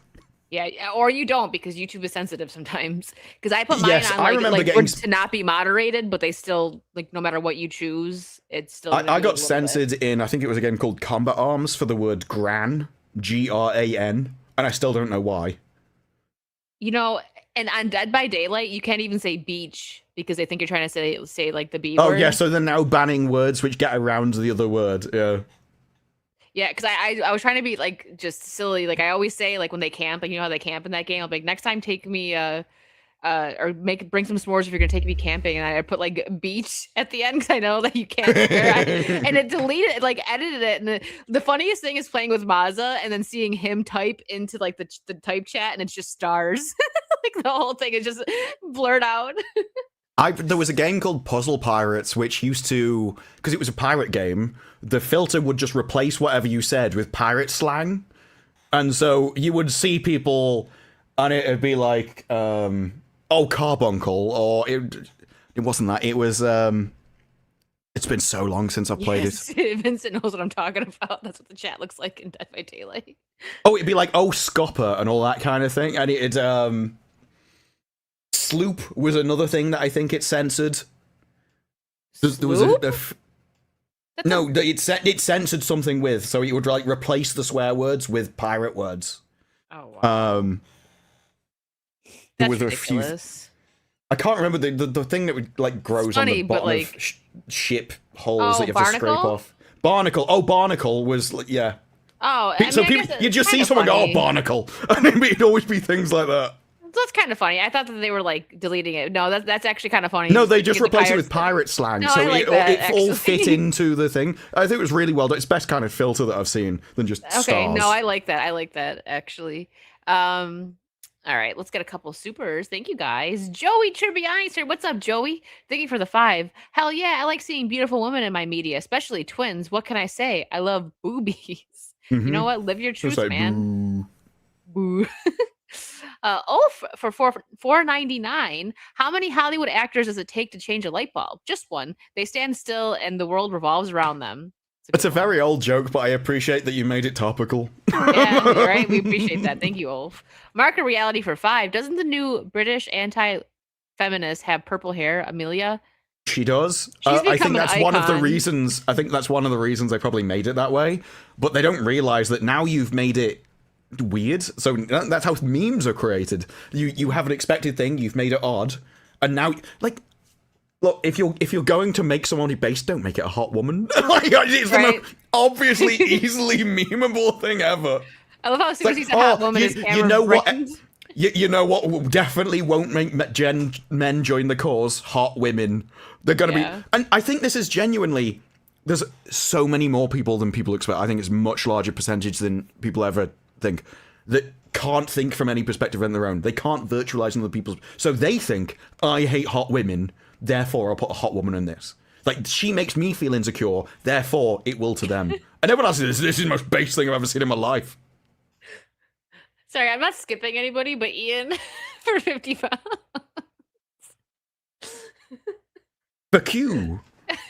What a fancy Actually, way no, to that's say- worse. I tried to get around it. It's like, no. Yeah. Thank you, Ian.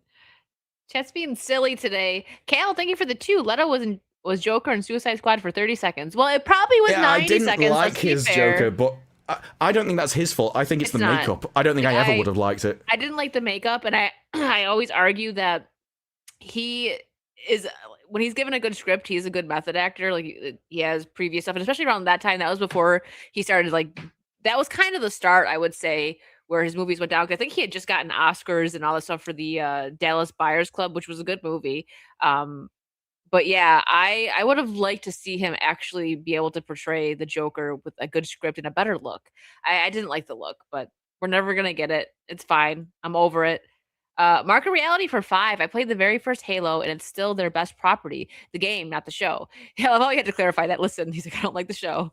They just didn't grow their IP base with quality games. I never got into Well- Halo, but I had a group of friends like, and it was all guys that were obsessed with it. At least like the first one, they really liked. I think it was But first or the second, I thing don't is, know. though, and this is why one of the things that people need to realize is when you're not the target demographic, your opinion doesn't matter.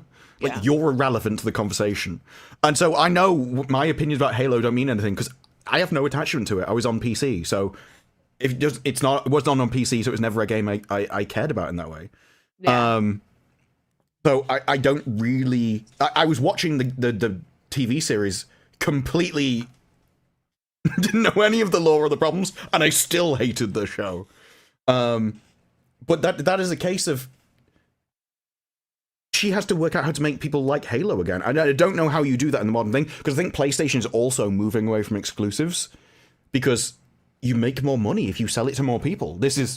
And if you've won the console war, why would like Sony need exclusives? Most people, especially like in this economy, most people don't have the money to buy a console just to. You can't buy all the one platforms. Game. Yeah, so it makes so much sense to especially with RAM going through the roof. Yeah, I know. There's people who are having like their computers are just like crapping out on them and they can't afford more RAM. So if at any point you buy a computer, keep your old one. you might need it if one breaks. You might need it. Yeah, I do that. I built 2 PCs and my old one, I still have it for parts. Like it's just put away in case there's something that I might need from That's it. me. Yeah. I checked will never get rid of it. Random RAM that I had lying around from an old build. I was like, Christ. It might be worth more than the computer was at the time. It's true. Cranberry, thank you for the 2. Oh, it's games for women as sales are down with men. I could. Oh, that was the thing. Yeah, it was a case of they don't know, they can't think from outside the perspective, but they also don't know they can't do that. Like, you are at a limit, and you can't imagine what it's like to be up here, and I think that's what we're about to go into. Like, she likes a game no gamer liked because it had a story and it made her feel something, but that's not the gaming audience.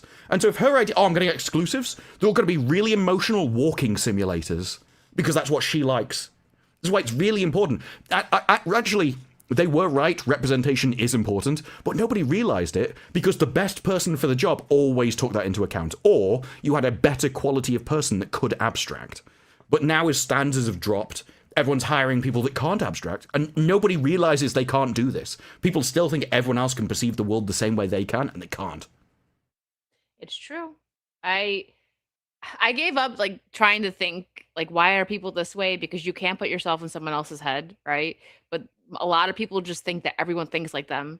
Like an example, like if someone just sits with you and starts talking like politically, like not online or something, like say someone you're at like a wedding or something and someone sits next to you and just like starts spewing like, you know, like left stuff or even right stuff, and like because they look at you. I've had this, yeah. But listen, I had a friend, this was years ago at a wedding, and he was Hispanic, but he was very right-leaning, like extremely conservative, right? This guy comes up and just starts spewing all this liberal nonsense.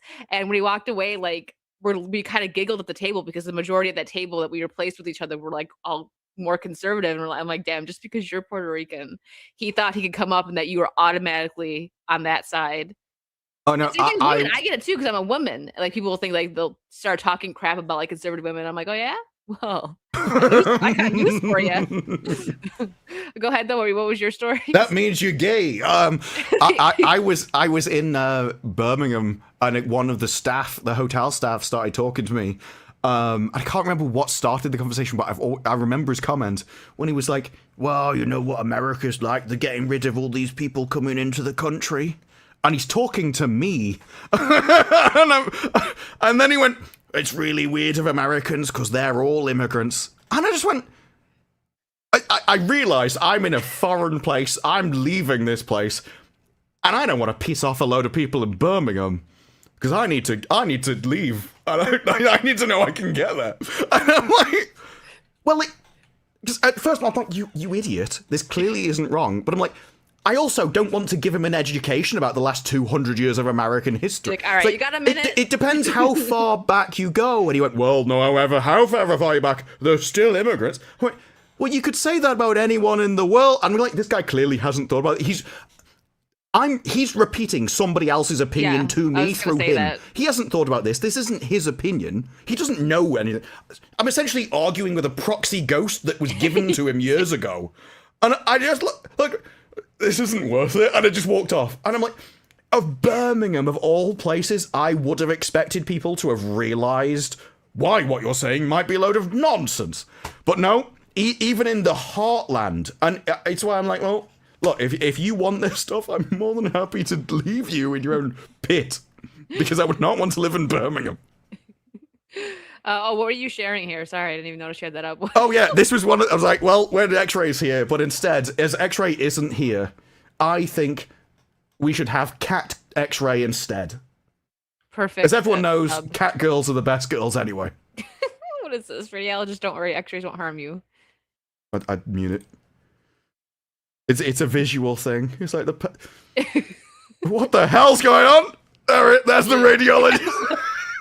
That reminds me, I'm almost as bad as you with coupling. I always end up bringing up a Robin Williams stand-up. But there's one where he's like, I think he was talking about dentists in it, and he's like they let you're like covered in all the stuff. And you're like, what? Where's it? And then he goes behind a wall. He's like, you'll be fine. And they're behind him. Yeah, it's like that's all you see is a pair of eyes. Yeah. There's nothing to worry about here.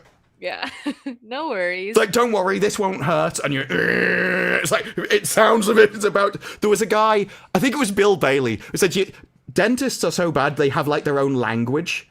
And it's like, it's the C2 over the B7 because the Eldritch gods were going to Mordor over the 17-9. And it's like, the reason dentists invented this language is because if they use the words that you think when you look at their tools, you wouldn't be in that chair. You'd be out the door, around the corner, and down the road. It's like, yes, I'm sorry, I'm just going to get to cleaning, and for that, I'm going to need the scissors of Sarath Saw. And it's like this bladed, massive claw thing. I'm going to get the claws of Sauron. They're in their own little club. We don't get it. Anyone that invents their own language to try and hide the actual academics do this all the time. They use big, long words. Like, it is like, it's a myocardial infarction instead of heart attack. It's like, no, they just want to know whether you've actually been through education as well, like they have. Yeah, it's like a rite of passage almost. Like they need to know if you're part of their club without asking. Yeah, you have to signal to the tribe that you're one of them. Yeah. Now this, I'm gonna share now because I have been staring at this for entirely too long since I opened up all the tabs this afternoon. So this is... now, firstly, have you seen the video? No, do you have the actual video? If you don't, it's okay. Yeah, there's a video of it. I'll try and find the video. This is the perfect example of media framing. Like, this story is not true. Okay, so it is true, but the story isn't actually as they write it. They blatantly lie to you about it. Because if you read this, kisses a Game of Thrones thing, and then gags, you assume that she's the one that gagged, right? They both did. I did see the video. They both were like, oh, they he only gags first. Yeah. And then she gags at it, like, to replicate the joke that he made to her. You can see it in his eyes too, where he's like, they're all scrunched, you know? Yeah, because they were brother and sister. But like, this entire thing is focused on how she gagged to him, trying to make him look awful with her better. And it's like, I don't know why like, all the media did this. None of them commented that he gagged first. That's weird. But you're right, that's because they're trying to paint it. I don't know. I didn't bookmark it, but I did see the video because it popped up like when I was looking at this. It's probably in the article, but I'll find it. Here, I'll look. I'll see if it's in the article. Let's see. Oh, it is. It's right here. Here we go. I'm not gonna share the sound. Actually, I would also skip past just skip to the end of the kissing. Right there. Oh, it's right at the start. So he gags, then she sees him and she gags. But all of this has been, she gags when she kisses him. Yeah, that's stupid. Yeah, well, instant replay for you, chat. Kit gagged first. Yeah, it's his joke that she copied because she like thought it was funny. But yeah, it just amazes me. The media don't comment on him at all. It's all done from her perspective. Well, because she's so funny and cute and quirky. Because she's a female. That's how they're trying to do, like, oh, look how funny she is. But really, it's gonna be weird. Yeah, Ian, I'd gag if I could. No, I can't stand him. I couldn't stand him throughout all Game of Thrones. I celebrated when he got stabbed, and then when he came back to life, and this is just my luck. It happened with him. It happened with Carl from The Walking Dead. Both people died, and then they came back alive. I'm like, I can't win. And then he went into Spooks, which is I think it is my favorite, like, secret agent kind of TV series, and he ruined the movie as well. Yeah. Yes, I'm bitter, but I'm not dropping it. I'm not dropping. He's never gonna let it down. No. So, while we're on, I guess, the semi-topic here of Game of Thrones, we can. Should I share the audio, you think, for the trailer, or should we just look at it? I don't want to get my video blocked. I can't remember if HBO blocks. What trailer? for House of Dragon season 2. There's like a little minute teaser trailer that was gonna pop up. I have no idea if they block. I don't do the. I can't remember. I'm just gonna pull it up. I do trailers where I'd never get blocked. I'd just go through if you need to say something about it. Yeah, I'm gonna keep the sound off because it'll probably play the. Yeah, with no audio, I imagine the picture is low quality enough they won't get it. Yeah. So this is it's only a minute teaser trailer. The dragons always look cool, but I can't believe that we're getting. It's gonna be 2 years. I'm tired of this. We get such like 6 episodes of a series, and then it takes 2 years for us to get the next season. Like, come on. Look, 2 is lucky nowadays. Quite often it's 3. Yeah. And you remember, they said with this, the reason why you never got your battle at the end of the last season is to get the next one out faster. Because they didn't want this big, long time delay. And they got it anyway. Yeah. Because we were supposed to, the finale was supposed to be the battle, and we didn't get it. Because they said because of right or whatever. There was a bunch that was wrong. Like, you're not into House of Dragon, right? So you didn't really like it? I only liked the guy that was Doctor Who. I forget his name. I liked the scenes he was in. I didn't like the scenes he wasn't. Like I say, Game of Thrones for me, I was never into it as much as anyone else. And it's been the same with all the spin-offs. Yeah. But again, this is what I mean about knowing that something isn't for you. I don't go around slagging it off because loads of other people like it. I'm like, well, it must be a good series. It's just not to my taste. Yeah. So fair enough, whatever. I mean, I feel the same way. Like, there's people that would expect me, because I like horror and I like certain things, to be into Walking Dead. But I think I watched the first season. I can't remember because it was so long ago that, the first series or first season of that show was on. I just never really got into it. But people love it. And there's spin-offs that are still going for Walking Dead, right? Like, isn't there like 2 shows, like a show with Daryl? And it's so popular that I know the characters and I know a lot of the lore because it's just been all over.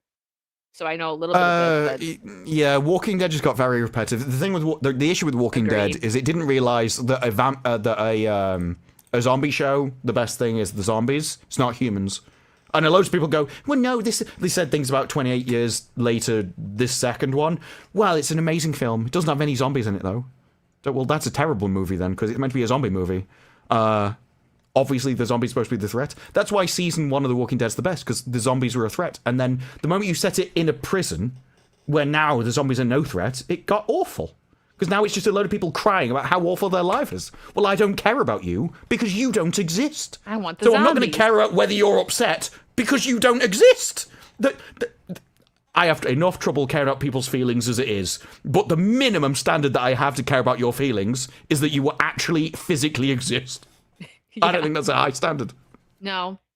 I will say that I do think the dragons look really good. And that's probably, I would say that's where a lot of their budget goes for House of the Dragon. So season 1, I liked season 1 a lot.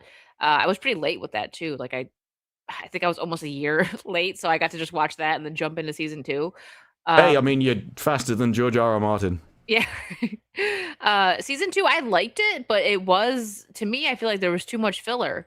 And then, like you said, Damon, he is definitely the best. Matt Smith, he's the best of the show. And they had him at Herrenthal like the whole time. And he wasn't like a huge part of the main story. Like he was, but not enough. And then he finally leaves and goes back to, his castle, whatever, with his wife. And that's when the show or that season ended. And it's like, and then we got to wait 2 years.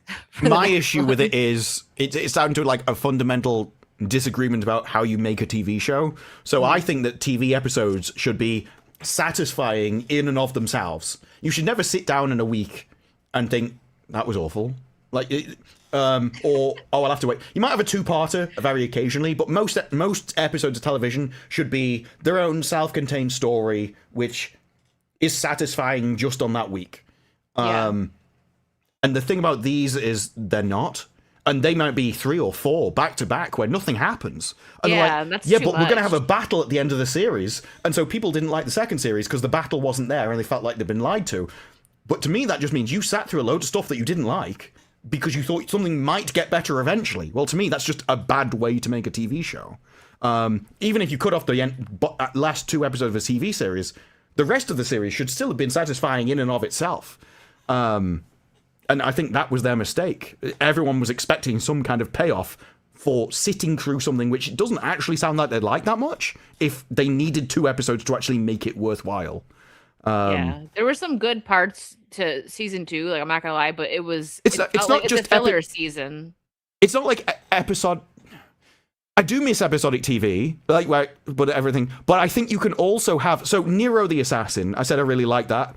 That is a show which still has the overarching storyline, but each episode is a mini storyline inside the greater arc. There's still a whole storyline going through the entire thing. They're still going to a place. There's still witches and everything that they're having to run from. But in the way, each week they come up with a new problem that they've got solved that week. And I don't think just having a load of waffling that we're supposed to think is really deep, complex politics, when actually it's really shallow. I don't think that's satisfying. If Nero the Assassin had ended 2 episodes early, I still would have liked the series. If the Last Samurai Standing ended 2 episodes early, I still would have liked the series. Because as it ended, I actually was like, oh, is that it? Because it ends halfway through the game. So it's not actually there. But even though it ended halfway through, I still liked what I'd watched. It didn't feel misled or let down or like I expect some kind of massive climax kind of thing. Hey, we got another one that likes the episode that we liked. Everyone else like that was Everyone stupid. else said that was the worst episode. I thought it was the best. It was the best. Well, I loved it, but it was the best one. It was the best of the series, and that was the only one from the original thing that got destroyed that they hadn't touched. Everything else they'd messed with and changed. They left that as it was, and I'm like, yeah, but it was a bank, and it was like Daredevil being Daredevil, and like that's what I came for. Imagine a show about Daredevil being that. I don't care about Daredevil's girlfriend. I really don't. I don't care whether he's single or not. The girlfriend in movies is the reward that the man gets at the end for being heroic along the way. So it's like, if I become something, if I become a man, if I do this, if I save the girl, then she's the reward. And now it's like you're supposed to care about their relationship. I'm supposed to see him making toast for her in the morning. I don't care. There's nothing interesting about this. This man, toast. Well, this man doesn't exist. So why am I supposed to care about his menial activities with a person who also doesn't exist? I think I'm more interested in the themes of something than the personal lives of the people. But if you're more social, you like those personal stories. And especially when you're looking at like superhero stuff, like you don't care about like that was the downfall of Arrow when they started focusing on him and Felicity. And it's like, first off, in the comics, they don't even end up together. So you're making the comic base. Well, over 8 series, you have to get them together at some point, I think. But still, it's like he ends up with Canary. He's Green Arrow and Black Canary are together in the comics. They get married. That would have been more based because I liked Arrow that shot people and killed them. That was my favorite Arrow. The moment he's like, I'm not going to kill people. Oh, you pussy. When they turned him, yeah, no. When he was like vigilante, like hardcore, that was the best. Yeah, when he just turned up, you have failed this city. Bang! I'm like, based. This is amazing. This is so good. I know. It was the same with why they go that route. CW has some like bangers, and it's like, do the writers leave? Or like, what happens? Like, I don't know. Did you ever watch Titans? I think it was Titans. Oh, yeah. Yeah, I did actually, and they had. It was a spin-off of Doom Patrol. I think there was a test episode in Doom Patrol and like a spun off into its own series. That started with Robin. Like someone was in trouble, the lights go out, and you just hear this guy beating the crap out of everyone. They come back. That. And Robin absolutely annihilated everyone. I think people were dead. I think there were like legs cut off and thrown on the other corners or something. And he would just brutally annihilate everyone. This is amazing. And then a bit in, he went, I've decided that hurting criminals is wrong, and now I'm gonna do it non-lethally and be nice to people. Oh God, stop it, please! I just want them to die. That's all I want. I want them to suffer for being horrible. I was so disappointed because I love Nightwing. Nightwing, that's what Robin turns into when he's, in the blue and black or the red and black outfit and not in the Robin one anymore. He's my favorite of the Bat family, and the actor that they got to play him was really good because he's supposed to be like dreamy and hot, and he was a good actor too, but the writing was such crap. And the rest of the cast, like Raven was all right, like she was good, but what is it, Starfire? One was Raven. Was that the girl with the like goth one? Yeah, I don't think she looked good. Her story was okay in the first season because I don't know the lore, so I didn't know what was going to happen. I thought that built up very well. as it went on, she just kind of became nothing. Starfire, I found out, was supposed to be orange. Like, She was this is supposed to weird. be like really like hot. Like she's like. But hot that girl, didn't like- happen. But also, That didn't I don't. happen. There's something really weird about supposed to be having somebody that is like the power of the sun and stuff, and then they're just black. That doesn't seem to make any sense to me at all. Why don't you just get someone that you can paint orange? Because she's supposed to be the sun that emits light all the time. Maybe the person renowned for absorbing all of the light. It is not the person to be the sun character. If you're gonna change. And then they had that crap guy that could be like a lion or something, and he was Beast just Boy? what? He was just he was a terrible actor under a terrible character with a terrible power. Yeah, that show got weird. Like again, I don't know what the heck is up with CW because they come out like They brought in swinging a super and then dog. just yeah. Superboy was stupid to begin with because Yeah, now they I made think him you've introduced dumb. someone who's just too powerful compared to everyone else's power level. He would destroy them all. But a super dog? I don't. This is the thing that Yes, laughing man. Yes. I don't. That would have worked. This is the thing that I don't know whether comic fans know it because I don't really know comic fans' arguments or something. Whether they're like, no, he was in the comics, so he should be allowed, or whether it's there are some things in the comics which are so stupid that they may work in comic book form. They do not work when you put them in live action. You can't have a super dog going around fighting crime. It just doesn't work. I'm afraid it just doesn't. And, like, I think we found this in Superman. There's a dog that goes around beating up people. Crypto. Yeah. They went for James the cute Gunn's angle. favorite part. Yeah, well, that went because it was his dog. But that went for the cute angle. In Titans, it went for like the I'm commanded by my owner to go round and I will destroy anyone kind of. It still didn't work because it's a dog. Like, I think that came around during, is it Deadshot in one of the later seasons? And he's like, I'm going to take you all down. He was quite a cool I didn't villain. watch that. Yeah, there was one. He was the. I think it was the one from Arrow. You know, there was when he's on the island. Oh, There's the same villain. Yeah. Is that Okay. Deadshot? No, whatever that's no, The mask that, guy. is it? But I think- there's a guy with a mask who uses a sword. Yeah, he was. So He that's was. not. Was it the same one? Oh, I just don't know his name. But he was a villain in there, and he was supposed to be like, I plan everything in advance. I know all your codes and everything. I can set you all up. I can beat all of you on your own. And then you've just got a dog fighting him, and it Deathstroke, just thank doesn't you. work. Deathstroke. That's what was. Thank Deathstroke. you. I'm like. So Yeah. I got the like two of the letters right in the same kind of length of word. You mixed it. Yeah, Slade Wilson. But yeah, I just He was good. you have to realize whether you're going to take something seriously or comedic. And if you're going to take Yeah. something seriously, don't have a flying dog. I mean, that's fair.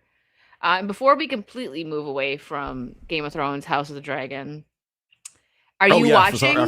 No, you're fine. You're fine. We go off. On No, I was like, I forgot that was the topic. Oh, no, this is the end of it. But are you watching A Night of the Seven Kingdoms or no? I have to for FNT.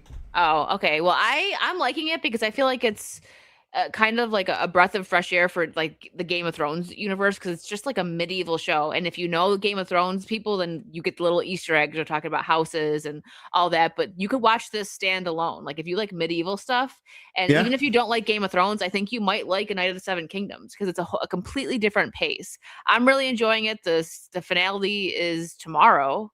But again, this makes me mad because I'm enjoying this. And there's only 6 episodes. I didn't start watching it until it was like 3 episodes in. I binged them, caught up, obviously. And now I'm like, there's only 1 episode left. Like, I like that because it means I'm enjoying it. But at the same time, like, now I got to wait a whole nother year for what, 6 more episodes, maybe 5. Like, I miss longer seasons of good shows. We don't get it anymore. And then we have to wait forever for the next season. I'm fully with you with the 22 episodes. I think 22 episodes is Yeah. basically required. And I think you have to do it annually, 22 episodes. And if like, but that means we have to work. I don't care. I don't care about your actors. I don't care about your writers. I don't care how much work you do. This is a requirement to be in the industry. Do it or piss off. Like, someone will. You're getting paid enough. Someone will do it. Like, you're also complaining that you don't get enough work because of the streamers. Well, if you had 22 episodes, you would You'd get have more enough work. You should be Yeah. arguing for this. Yeah. But this is one of those things, again, look, everyone else likes it. So I'm clearly the odd one out here. I just find it too slow. People are like, I need more Yeah. after half an hour. I'm like, I can't believe this is only half an hour. I did like parts.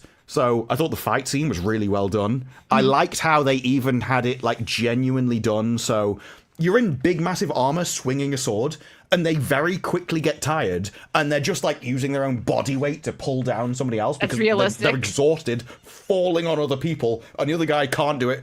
And the bit where he stands up, and the other guy is like, and he pulls his thing down. Like, I like the fight scene. I didn't like the prequel bit. I didn't like the flashback. I don't think it taught you anything. I liked the egg reveal, and when he finally, because I didn't think he would do it, where it's like he went to save her, and he just walks up to this guy and just started fighting everybody. That was cool. I thought that was good. Yeah. Everything else, I just don't like. I think it's too slow. I think it's too simple, too boring. I don't see all the depth. But everyone else sees something in it that I don't. I don't think that if you don't like Game of Thrones, I don't think you'll like this. But if you do, I think you will. I think it's because they're very similar paces. Maybe you could. It's almost entirely like Game of Thrones. The only difference is you're not following an arsehole, you're following someone who's actually good. Yeah, but the rest of it is very Game of Thrones. And so I do think you have to like that style, that pace, the tone, its content. Like, you have to like the kind of political and maneuvering. But my kind of, because this was, Game of Thrones came from Game of Houses in Wheel of Time. I prefer the Game of Houses in Wheel of Time. I don't like this version of it. And, you know, like I say, I'm the odd one out in this kind of thing. Yeah, well, maybe that if you don't like Game of Thrones, maybe you wouldn't like this. But if you haven't watched it, I feel like you could watch this without watching Game of Thrones. Because 100%. You know what it's I mean? got nothing related to it at all. Yeah, it's just like the Easter eggs of talking about the houses and stuff. But I do like what you said. I like that we're following a noble, good guy for once, someone that you actually want to root for. Because in Game of Thrones, like House of the Dragon, I don't really care which side wins, green, black, whatever. Like, they all kind of suck. So at this point, I'm like, I like Daemon. Well, I so think whatever that was my side he's problem. on, I'm cool. With Game of Thrones, the most interesting thing out of all the series of Game of Thrones to me were the White Walkers. And I'm like, it was promised to us right at the start of the very first episode of season 1. And I'm like, these are really interesting. Can we find something out about them? Can they do something? And then they drag it out over 8 seasons where you find out barely anything, and then they die in 1 episode. I'm like, it was just a massive letdown for me kind of thing with that whole thing. So for me, I think it just has a different focus than I would like. I don't really care about the nobles falling over stuff that I don't think they would actually do in real life. I was going to say maybe it's the Englishness in when we have nobles, and so like noble houses fighting isn't a new and original thing. That may not be as interesting as it is to Americans, but there's loads of English people that like this, so that can't be it. I don't know. It's never tickled me. Yeah, well, that's fair. Not everything, hits everyone. But this says 97 Kingdom showrunner Ira Parker says his goal with the series is to follow Dunk and Egg's entire lives. 4 to 5 seasons with Egg as a child. Return 10 years later for 4 to 5 seasons with Egg as a prince. Return another decade later for 4 to 5 seasons with Egg as an adult. It would be over the course of their lifetime and mine too. So there's going to be a lot of... You know why this will never happen? What, you don't think it's going to happen? No, because they're not going to make it annually. There's no way they're going to get an annual... Now, if this was back in the days of Stargate, where we had 22 episodes a year, and they're like, well, this is only 8 episodes, so what we're going to do, we're going to make like 3 seasons of it every year, which would be like 24 episodes. You're like, okay, that works. And they do 3 seasons of everything back to back to back each year, but that's possible. But with 3 years gap between all of it, no, that's planning way too far in advance. Yeah, it's going to... And also, it's not written. Yeah. George R.R. Martin hasn't done that. He says he's handed over stories, but he hasn't handed over 15 seasons worth of stories to them. No. And as far as... I've never read the novels, but I know Vera's really into it. She said, besides like one really important scene that the showrunners actually apologized for, like kind of skipping over. It was like an oversight. And I think that was like one line or something. Yeah, they spoke about it on FNT. And someone who really likes the books like Vera, she sent me a picture of it. She's like, let me know when you're caught up. And then she sent me a picture like with, what happened. Well, Vara was on FNT, so it's probably the same conversation when it was cut out. But the fact that they apologized was big because they never admit when they're wrong, right? To say like, sorry, that was about this oversight is pretty different for Hollywood anyways. All right, let's get a couple supers here. Hellsaber, thank you for being a member for 3 months. Too bad Xbox already lost my subscription. Not going back to that service along with the age verify, which blocks social interactions and hiking prices. Yeah, Oh, I didn't know they had age verification on that already. I know it's Yeah. spreading, but I didn't know they'd added it to that. just they're taking a lot of L's, and I don't know why they thought, you know what we should do? Bring on a woman who knows nothing about gaming to be the CEO. It is so bizarre. Very weird.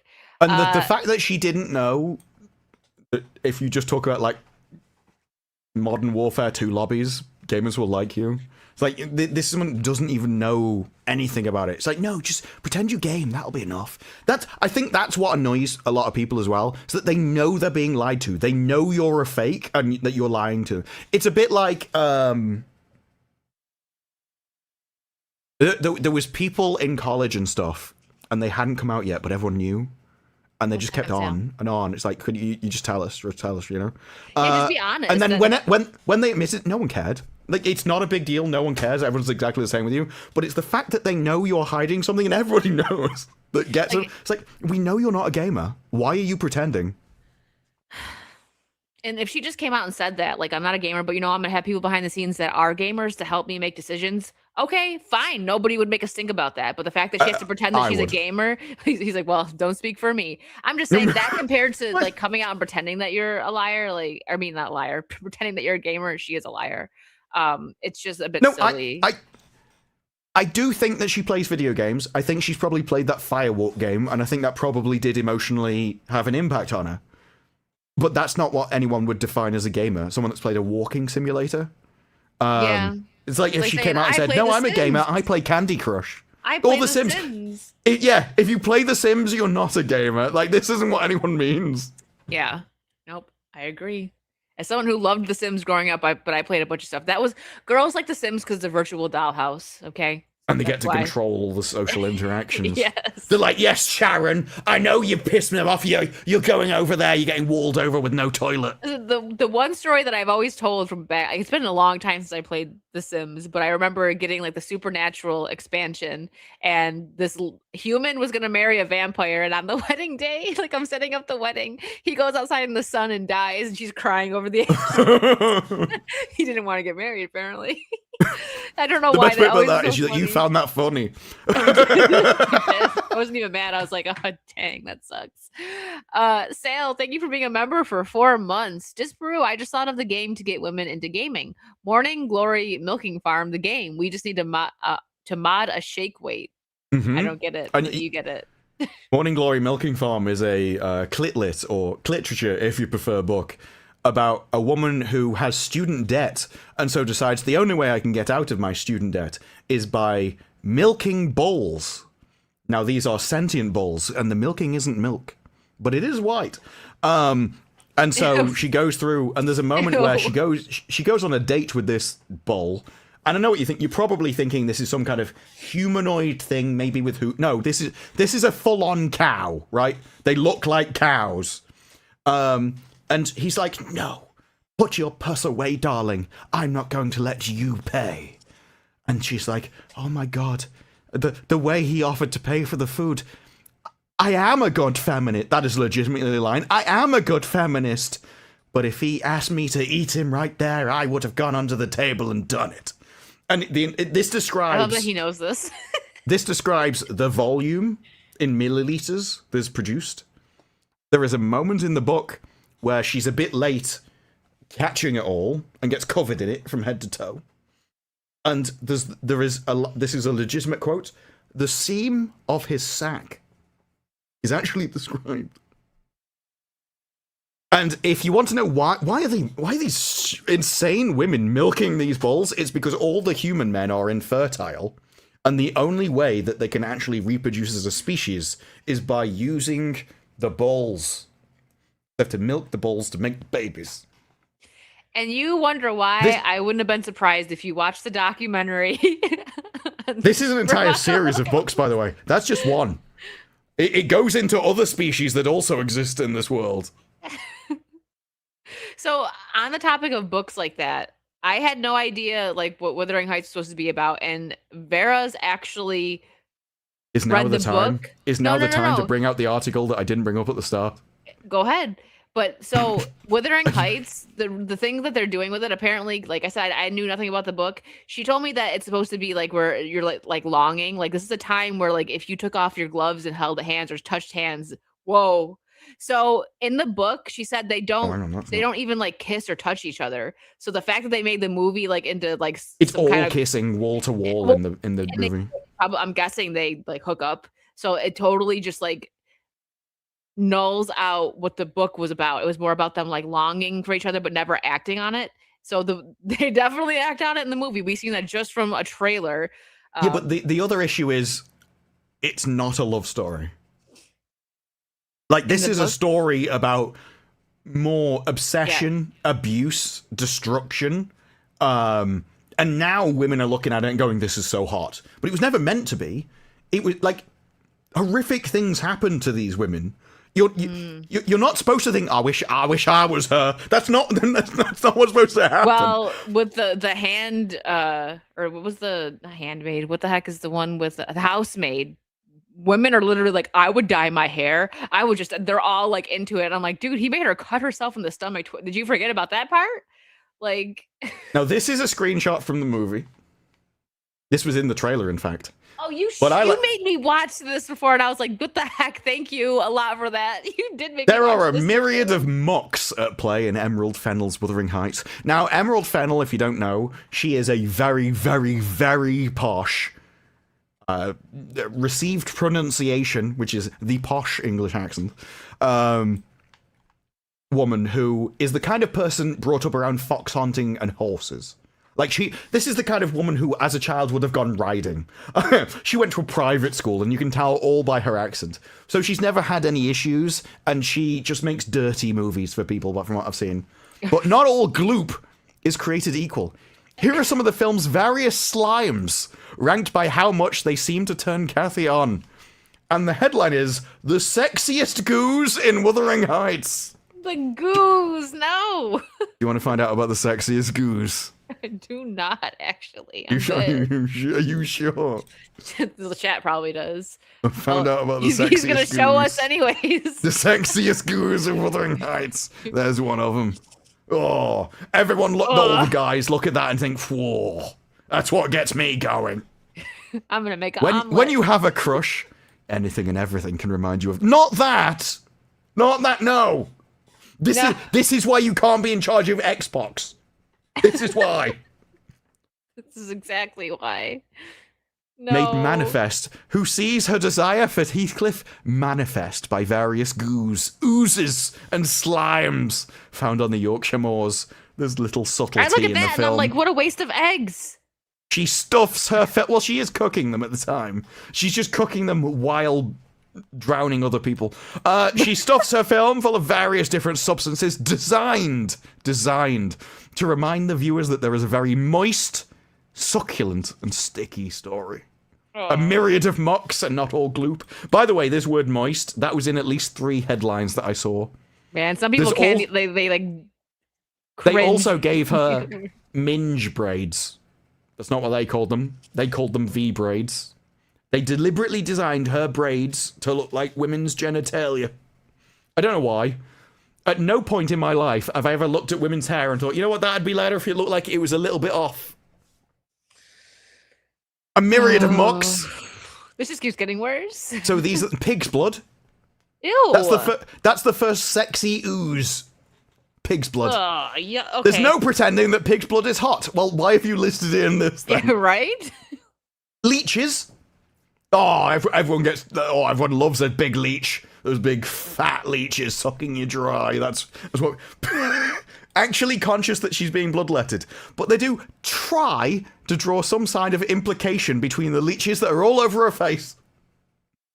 Snail goo. Okay. Rain. Okay, This is England, by the way. It rains so far, it has rained every single day in the UK. It hit the news. And they're like, oh, that's so hot. No. He's like, no, I'm cold, actually. Well, I like being cold. It's England. We're used to it. We despise being warm. But You look, melt no, over here in if Florida. rain did everything for you in the UK, you wouldn't be able to cope. There wouldn't be enough blood for both ends of your body. You would not be able to actually like cope with the world. Spit. Heathcliff spends a lot of time straight up licking Kathy's face. Whole fish aspic. You like a whole fish? Kathy's secretions. Egg yolk. Resembling a running joke is that Kathy placed eggs in each other's beds as a sticky prank. What Bread a dough. jokester. Bread dough. Kathy loses her composure at the breakfast table, watching a very wet dough, and then this is how you know a woman wrote this. She describes the type of bread that they might be making at the time. Like that is no man would ever. Oh, maybe it was a focaccia. Maybe they were making a baguette. I don't know. That's what I was thinking of at the time. I was like, ooh, maybe is that a croissant? Being kneaded over and over again, being stretched and pressed, played a big role in the teaser trailer. A most memorable embodiment of Kathiness, sticky, squishy mess. Mongoose, lick in the face. Sounds like She licks more than it. Apparently, there's a time where she goes off for some alone time on her hill, and he walks up behind her, grabs her hands, and puts them in his mouth. This is romance, folks. Apparently. Well, you know what? After that, I'm just. Did you not see the Women's War on Twitter? No. I actually made a video called The Women's World War. Honestly, I have to watch that, so I don't have to look it up myself. There are two groups of women on Twitter. One is, oh my god, this is so hot, this is amazing, this is everything I've ever desired in a movie. What's her name? Grace Randolph. She's in that group. And then on the other hand is, I like reading, I like the book. How have you destroyed my literature for me, you disgusting pervs? Like Rachel, and they just went to war. There was one comment, and it was it was something along the lines of, I am fed up of critiquing this movie and being told that I am wrong by people who proudly say they can't read. It's really bad. Like people, you seen the videos that are being made of like AI that allows women to write their own smut stuff. Yeah, it's kind of because they can't consume enough. Like there's not enough out there for them. Like, oh, that's just people that are into that you don't know good books. I'll be nice to say that if that's what all you're the into. people at Wuthering Heights, they were most annoyed because it's not a love story, whereas this treats it like it's a romance. It treats it like it's some kind of weird, twisted romance, and it's not meant to be. Like, genuinely horrific things happen to people in this book. There was one. It's all supposed to be like a warning that because even the feminists, they like the book because it's like a men oppressing women, but then you have a load of women who go, "Oh my god, he's oppressing me. That's so hot," and so they turned it in the movie into pet play. There is a pic. I'll try and find the picture. Oh no, here we go, Chad. I think I tweeted it out, but I'm not sure. You got it. I'm glad I can't. This is why I just searched on Twitter pet play Wuthering Heights. If like my search history ever gets out, but why have you searched this? What are you looking up? My favorite was this is a conservative movie. I'm like, yeah, like favorite conservative view, pet play. That sounds just wrong. Sounds awful. Yeah, agreed. Well, while he's looking that up. This is you know when people are about like, the most hated things in movies? Yeah. This is a tweet of mine that took off and is legitimately just a picture of his face. It immediately put me off the movie, and it was because it was just a poster, and I screenshot him. I'm like, I'm not watching the movie if he's in it, and it got like 8,500 likes just because I can't stand him. Just because I can't stand him. It's the most low effort tweet I've ever done. Which movie is that? That didn't come out yet, or it's about to come out? I will scroll back to the poster. It was a Crime 101. It's out. It's out. Apparently, it has officially bombed. With a $90 million budget, it only made $16 million over its first 4 days. Well, that stinks for him. Oh, this was the one. This is the Wuthering Heights one. Oh. Like, she absolutely tore, and it's just her being a dog. Is that in the book, like, where they get treated like that? No, no. No. No. Like, this is something they've done to, like... She's not meant to be liking this. Like, horrible things are done to her. Oh, she's liking it. Okay. Well, in this, they've turned it into, like, something that she enjoys and is going along with. But in the book, like, she doesn't want it. He's forcing something onto her. Oh, okay. But they've done, like, what's happened? Women have read this book about basically being attacked, and they've gone, that's so hot. And so they made it like like she likes it in the book. Because they've just written it as they would be. If they were in that situation, they would like it. Rather than the objective, zoomed out point of view, they put themselves into the movie. But then there was this. This is why I can't stand Emerald Fennell. She positions herself as an audacious, transgressive filmmaker, but all her shocking moments are ultimately in service of conservative messages. Like that. This person retarded? That's conservative? Conservative messages, as if... You know those famous conservative messages like pet play? Yeah, that's not... Like, furries Famously, might as well be conservative too, then, with that logic. Famously, Jesus walked out and he went, "Thou shalt engage in pet play." That's all over the Bible. Dude, that's one of those... It's the one thing he wanted us all to do. Tweet. Like, it's like, it got worse. Like, that picture and what they did in the movie was awful, but then you had to scroll up, and that's just, like, I lost a couple of brain cells on that one. Like, I know. It was like... This is why it's good to know stuff before you tweet people. But you know what? She heard that from somebody probably and was like, yeah, that's a good point. I'm not gonna look into it, but I'm gonna like, ugh. It's why it was a really fun video to make. And I thought the title as I'm uploading it, I just went, "The Women's World War." It's like I have no dog in this fight at all, and they're just going at it, and it's all the different sides. One of them was like, "If you like this movie, however many brain cells as I have in my ass." And it was oh my gosh! All right, let's get this story, and then I'll catch up with Supers, guys. I don't know what's happening here tonight, Thomas. We never know, really. We just go with the flow. So a Chinese streamer's assistant allegedly impersonated her during live streams and pocketed 160,000 in tips from fans. Chen Zin says her assistant entered her home and used her property and clothes while she was away. Mm-hmm. That's now, you know what wild. my first thought was? She is raking it in on streaming. That's what I was amazed at. Like, she's gone on a holiday for a bit. You can impersonate her stream. I'm assuming she changed like her donation links or something. Yeah. So she was only essentially earning what she was on stream for at the time. She made 160 grand. That's insane. I wonder if she got arrested. Is this her and that's the assistant? I don't know. I don't know which is which, but if I had to guess, yes, I would say the assistant's on the left because the one on the right is more attractive. Yeah. Wow. Chen says the deception may have been happening since 2023. Oh, so so it's a long period of time, but still, 3 years, like 3 years of only being on streams when the other person isn't there and you still make that much money. Streamers are generally online for a lot longer than other people, like every day kind of thing. I am surprised that a streamer wouldn't notice their account going live. Like, at no point did they click their analytics or something and be like, well, I wasn't even here that day. Well, we're talking about this. Apparently, Nightbot did the... Sorry, I did change Wicked's links during this. I've actually been siphoning off.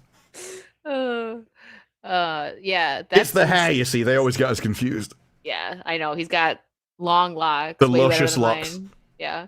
That's why his hair flip is the only one in the opening. It's because I put it there. Yeah, of course. No, this is wild, though. I would be... For 3 years, basically, it's been going on. That's pretty wild. You know, the most amazing thing is at no point did she think, maybe I should just set up my own stream. I seem to do really well at this streaming luck. Yeah, maybe I'll set up mine. Yeah. Also, though, nobody's safe. You know what it proves to me, right? People always like, oh, you know the thing. It's so racist.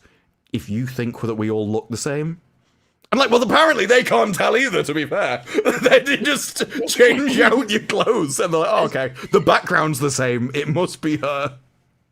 That's true, actually. Well, it didn't say she changed how she used her clothes. So Yeah, they just while she only was recognize away. each other by the top that they're wearing. Yeah, she's got the It's like fuzzy when pink top in identical the twins, background. you dressed one in stripes and one in spots, just so you always know who's who at all time. Yeah. They must also maybe, but again, I don't know. Well, I don't know if people know this or not. I've done it for years. You know, all the facial filters, they actually came about because of like Korean and Japanese streamers. That's why they're so much more effective on Japanese and Chinese, Korean faces, because that's who they were designed for. So when you see these women and their entire face changes, that's why. You can't do that in the West, it doesn't work as well. They had to be adapted to us, but they were trained over there. So I don't know whether she had some kind of filter that made her look more like the original person, or, and this is quite likely, the original person was using a filter. And all the other woman did was use the same filter that made her look like the other person's filter. That's true, they do that a lot. There was one recently. This woman was, she must clearly use a filter on all the streams. I think she was quite popular. And she was flicking on a light on and off. And every time she flicked the light into a different thing, her filter went off. And so she's flicking this, and there was a guy reacting to it, and he's like, yay, oh, hey, oh, yay, oh. Like her filter turns on and off. She lost like 140,000 followers or something. It was big news. I saw something about that, but I mean, it might not be the same story, and I was gonna share it, but there was one that, like, after it was like fact checked, there was no like. I saw the video.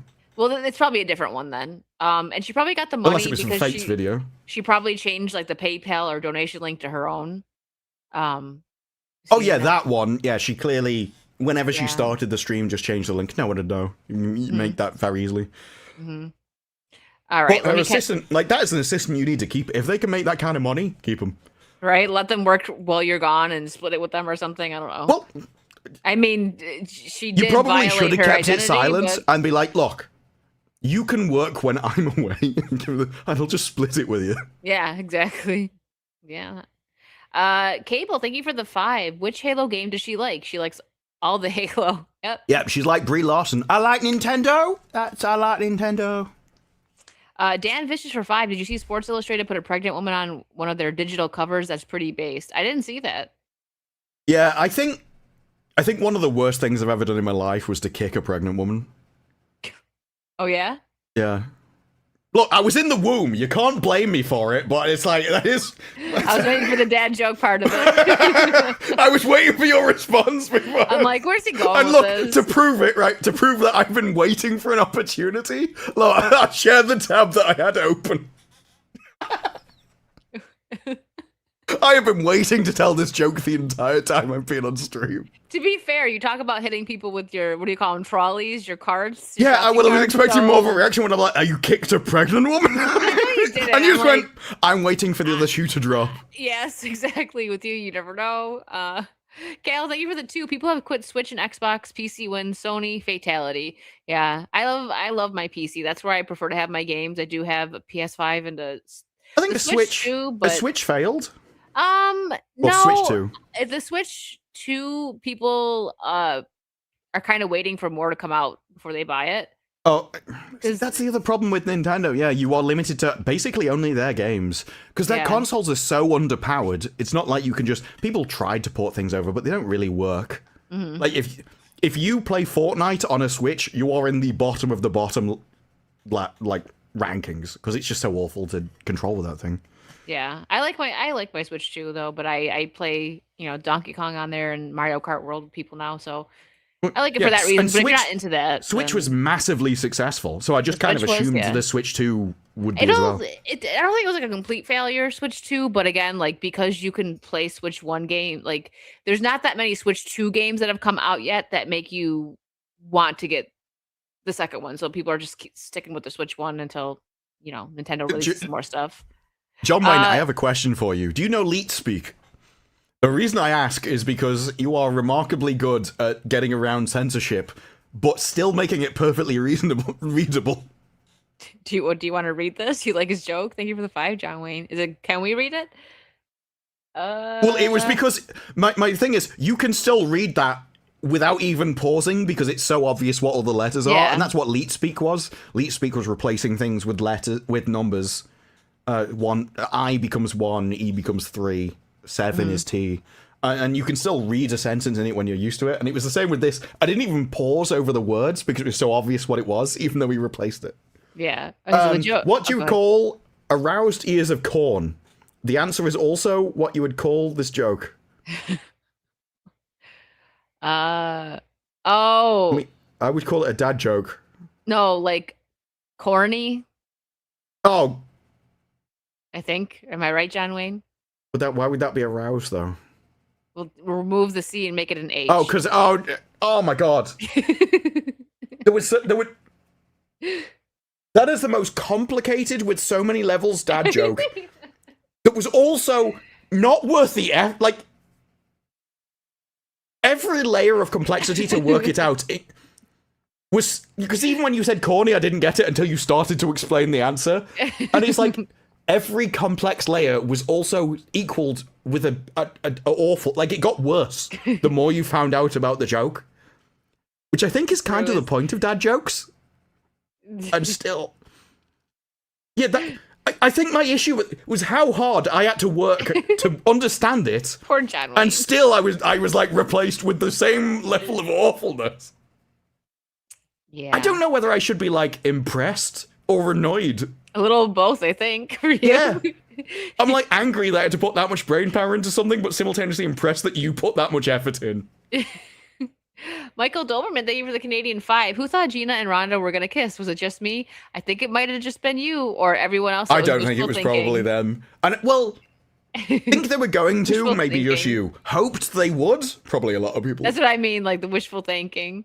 Thank you for another 5, Michael. I bought the GN for my father 4 years ago. Then we found out Shad hired the illustrator for his novels. Oh, I bought the graphic. Which graphic novel? Oh, that Shad hired the illustrator for his novels was Knights of the Seven Kingdom. Ah, okay. So Shad's comic is made by the same illustrator that made Knights of the Seven Kingdoms. Yeah, he's on his streams. Oh, okay. The guy, I think he's ill at the moment or something. I think Shad mentioned it. Like there's something going on with him that he's got to deal with. But the guy doing art on a lot of Shad's streams is the guy that made the comic book for it. Oh, that's cool. Kale, thank you for the 2. Is this describing to anime interspecies reviewers? This was 20 minutes ago. I don't remember what we were talking about then. It was probably when I was talking about the milking farm stuff, and there's all the different things. Like that whole world is interbreeding central. Every book is focused on a different species. And the only thing they've got in common is that none of them are humans. Except the women. But no, I don't know anime interspecies reviewers, and I think I'm quite grateful. I think that's something I'd quite like to not know. I mean, at the moment, I'm going through a rewatch, because I already rewatched Jujutsu Kaisen, so catch them season 3. And then I started watching, what's it called? Something, is it Paradise Island? Something like that. It came out with a season 2. Just give me a sec. Continue watching Hell's Paradise. I was watching that, and I've just got back to the bit where it's like, oh, these people can switch between male and female. Like, yeah, I think that's enough for me. I don't need people that can switch species. I think I'm good. Torgo, thank you for the 2. Yuck. Hardly Lawrence Oliver and Merle Oberon? Meryl? Is that Meryl? Is that Meryl? Did I say that wrong? Are we talking about Wuthering Heights? I don't know. But I know Lawrence Olivier. I've heard the name. I don't know what he was in. Merle, like, these are people from, like, the 20s. Let's search for Wuthering. She was in Wuthering Heights. Yeah, they'd both be Wuthering Heights actors. Oh, okay. Probably the first one, considering she did it in 1939. Oh, okay, so Meryl, got it. Blue Sunrise, thanks for the 5. Update, after I got dumped, met a new girl, went on a date, but she tried to put me in her back pocket, just like my ex-wife. What the F is wrong with these women? Oh, it was an update. Remember I think it was last stream or the stream before when Blue Sunrise going through a breakup. Well, I'm sorry to hear that. I was trying to translate what put me in back pocket means. Yeah, you mean like orbiter. Yeah, there's a lot of women like that. They like the comfort of knowing that there's always a backup involved in case whatever they're after doesn't work. and it's really quite it's a good ego boost to know that you've got loads of people circling you that are really interested in you, and you could choose any of them at any time. And they can even do things for you. So there's lots of people, they talk about like a roster. I have this guy for this guy, and I have this guy to fix my plumbing. I have this guy to do the electricity. I have this guy for this. It's like, yeah, the best thing you can do, just get rid. Force something. So just be like, crap or get off the pot kind of thing. And then you'll find out. Yeah. But yeah, do not get dragged along for years by someone that's trying to keep you around in the kind of friend zone. No. No, move on. There's plenty. Not to sound cliche, but there are plenty. There's plenty more fish in the toilet of love, as coupling would say. there you go. A more romantic way to put it. It's like, Jeff, are you trying to tell me there's plenty more fish in the toilet? No, there's plenty more fish in the toilet of love. Toilet of love. I gotta watch coupling. I do actually think you'll really like coupling if you watch episode 1. In fact, the first few minutes, I think after the end of the first joke, you'll probably like coupling. Okay. Well, yep, shot. Hertz is right. So, Halle Berry, I'm English. I want you to drink more anyway. Yeah. It's true. Same, it's just like our ambassador. What did I tell you first? He goes into our pubs a lot and drinks. I mean, it makes sense. Halle Berry tells us about the ageism that she's I wish this old tart would piss off. I felt since I turned 40 that it was harder for me to be seen in an equal way, to get paid equally, and to have equally good parts. If you're not ready to play the grandma, then there's nothing for you. Well, you know why? Why? Because you are a grandma. I mean, that's why you should be a grandma yes. Because like if you gave birth at 20 and then your child would give birth at 20, you would be a grandma at 40. Like that is how it's supposed to work. Mm-hmm. Like what Halle Berry doesn't, and it's not her fault. This is something that many women face. If you are attractive and young, you get used to men liking you. Mm-hmm. And you think that this is how everyone is, because this is the only thing you've ever known. You've always been given stuff. And as the feminists told us so long ago, if you lived a privileged life, equality feels like oppression. And that's what's happening to her. As she's hitting 40, she's realizing this isn't how everyone else lives. Everyone else is just like, you have to earn something, you have to make something yourself, you have to turn yourself into something. And she is no longer getting the TNA character parts, and she thinks that's oppression. No, everyone else couldn't be that anyway. Like, does she not know why she was in Swordfish? It wasn't for her acting ability. Remember her in the Flintstones? She was his assistant. I've seen the Flintstones. I can't remember her. I can't barely remember the film. Here, let me look it up. Yeah, so that's actually, I never really thought of it that way. That she's never been oppressed, right? Because she is used to playing the very hot girl. She's a very attractive woman that had been incredibly successful. And this isn't the only thing. There's actually loads of comments she's been coming out recently over the last just few weeks that I have bookmarked. Might be able to pull them up.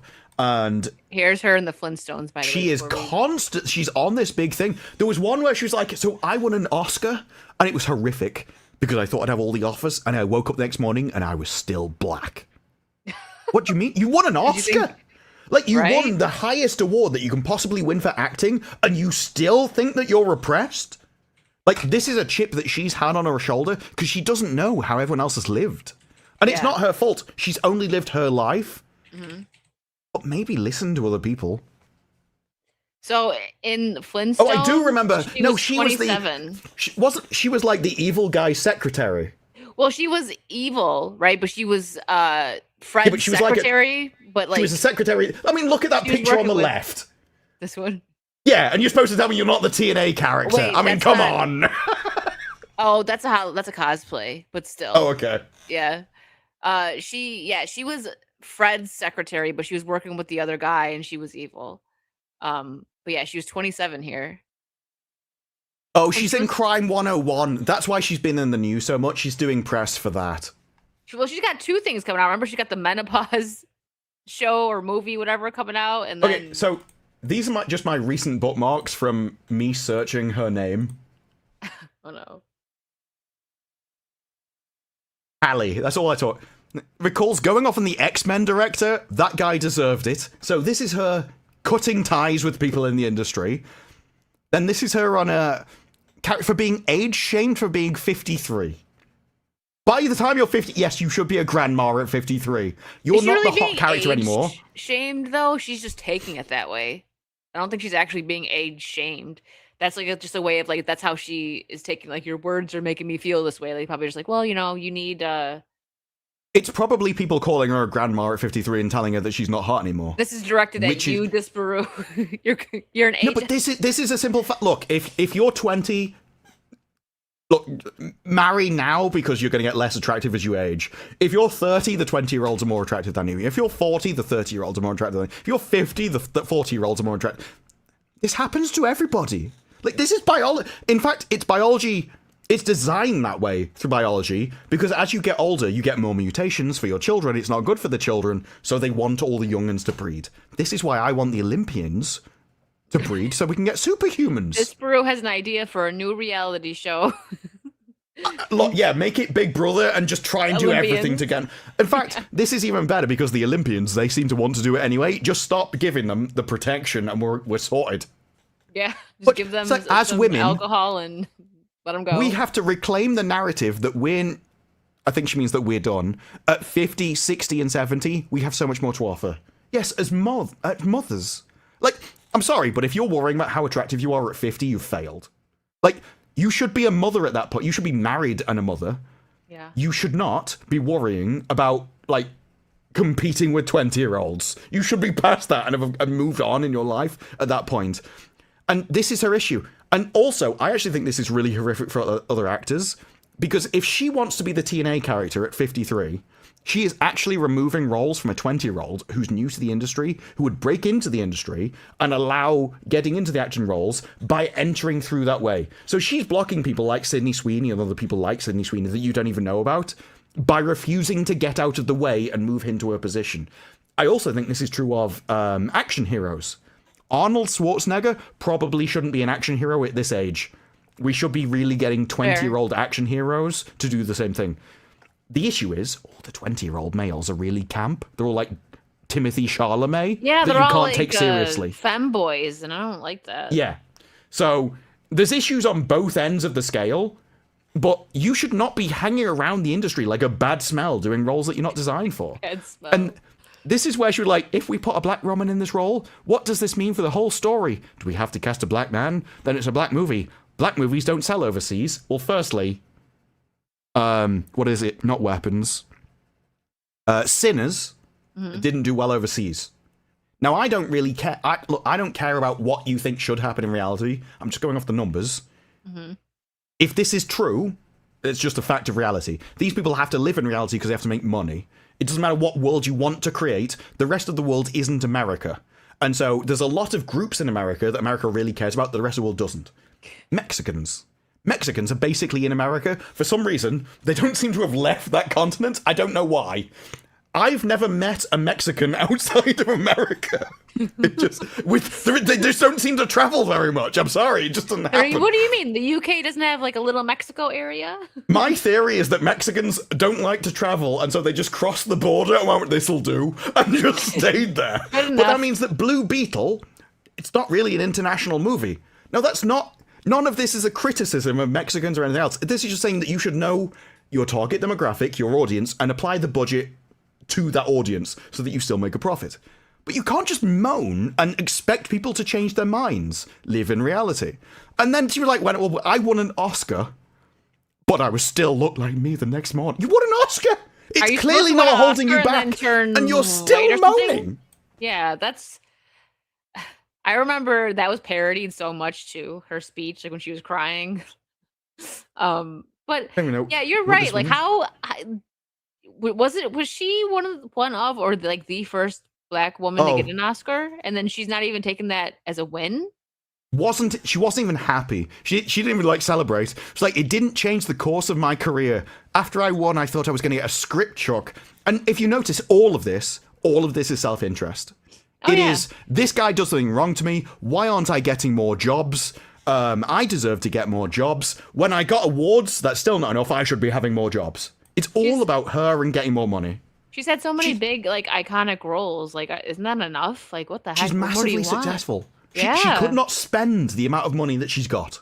It's impossible. She's been in X-Men. She was even recently in the John Wick. Like, she's been in so many good franchises. Okay, granted, her Catwoman was not good, but there's still people that really liked it. What? I didn't know that was I later told Cynthia Erivo. It's like, look, you and Cynthia Erivo don't have the same issues. No. Cynthia Erivo could not have the career that you did. No. But did you ever see this? Her new TV series? Oh, this is Zero F's as a is that production the one? That's not the one, the menopause one, is it? It is a comedy about embracing your second act. So she's making a movie about being an old woman. Now, And then complaining. Well, yeah, because it's her production company, so she can make anything and then try and sell it to people. But is there an audience? If you're like, all the stuff that she's moaned about being an old woman, how horrific it is, and then she's like, I'm going to make a TV show about it. For entertainment, do you really want to be reminded of that? Is that something, like, it revolves around 3 menopausal best friends. One of her, she's cast herself because she needs more money, dealing with midlife BS who were forced to solve a murder of a friend that they couldn't even stand. Like, it's not even their friend. It sounds They hated this boring. friend, but they still call them a friend. How do you solve a murder when you can't remember why you came into the room? Ian. She should be the mother. There's plenty of roles for a mother for the first 10 minutes of a movie. But this is like anything. So if you are, like, on OF, you should probably realize you have a window, and then you don't have a window. That's it. You make all of your money in the first start. This is the same with everything. Athletes, they have to look till they're 28. Then they can't compete anymore. I don't know why we all have to think that everyone is equal around the world. You have windows to do things. It's very true. Bama, thank you for the 5. Guy joke. I wanted to get, there's a couple funny ones in here I wanted to get to before we move on. Wife told me vacation SEX is the best. Worst postcard ever. No, I like that. And Disparu, or sorry, this is about Disparu. I was gonna tell you to read it. Ian, for 50, I'll read it though. 53, cries Disparu as he picks up a shovel and starts digging her grave. Mm-hmm. Well, she's not a TNA character. I mean, I would have stopped being a TNA character at 30. 28. 20. No, it's done. Like, Sydney Sweeney should have already had the vast amount of her career by this point, but she's only breaking into it. There's clearly something wrong with Hollywood that everything has got massively delayed. Like I say, it's the same for the guys, the action heroes. Tom Cruise really shouldn't be an action hero at his age. The next generations have already replaced him. But he still is, because otherwise he's Timothy Chalamet. Nah. Can you imagine Timothy? I want to see Timothy Chalamet make Die Hard. Like, if this guy doesn't pirouette around a Christmas tree, then they're probably making the wrong movie. Yeah. Agreed.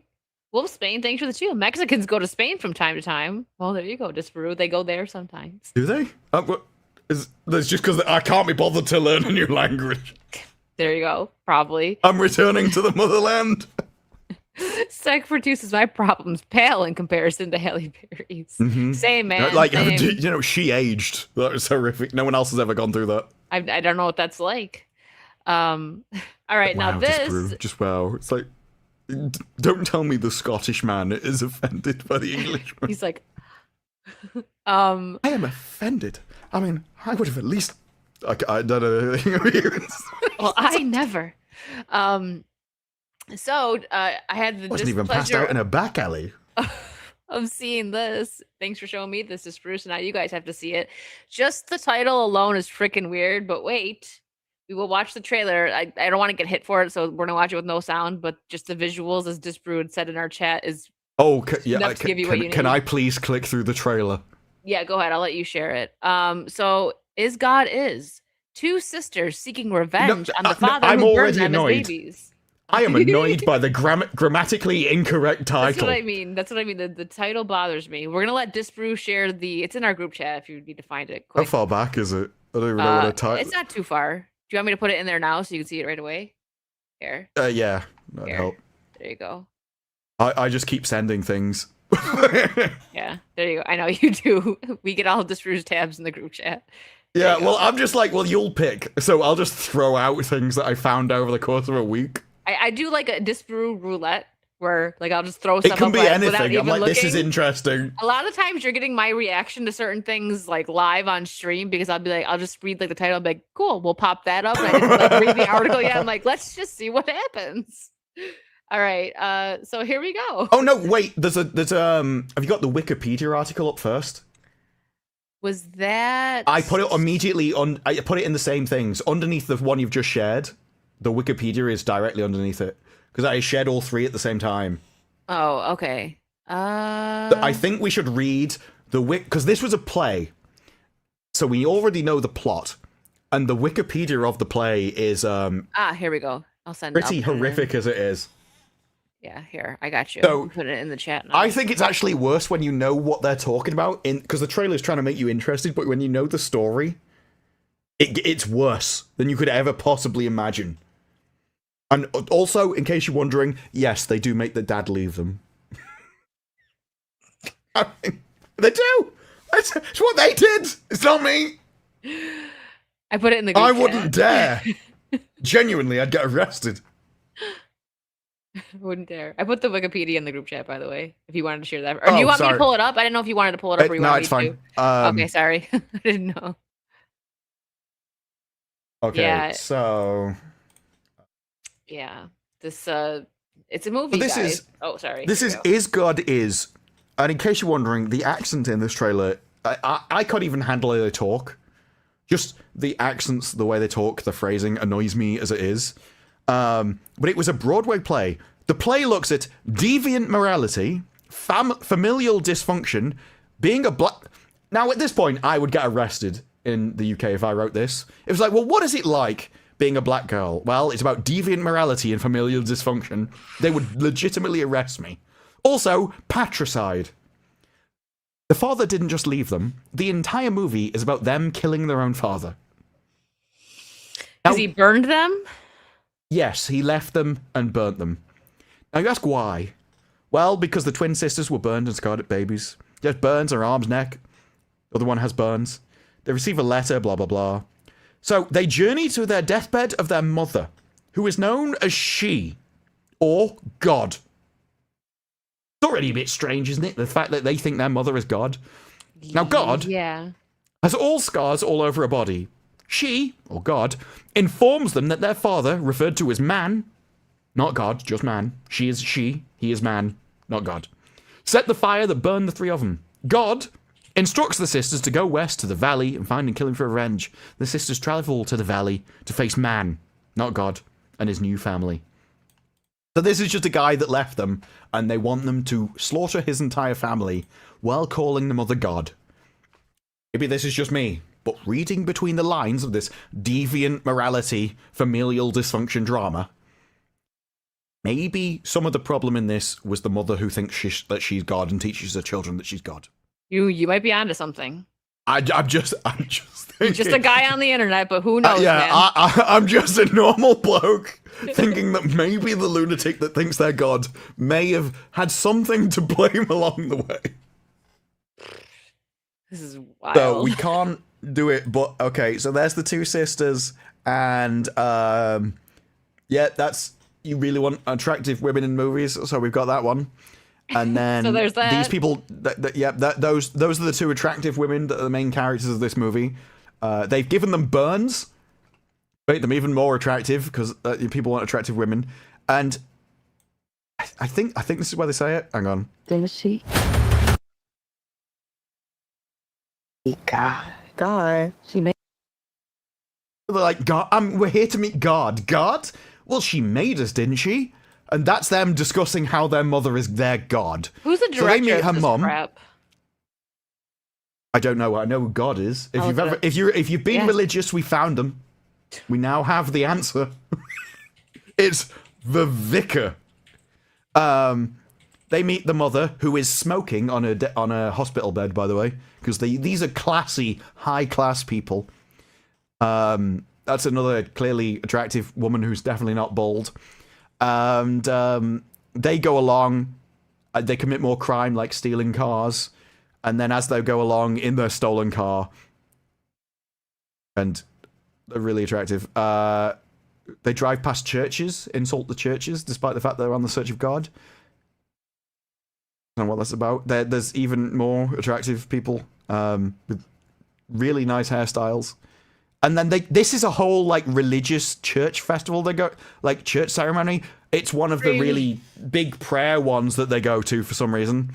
And they're all like, oh my God, the spirit. They walk in and like, we're going to kill everyone in here. And then they leave. For some reason, I don't know what that's about.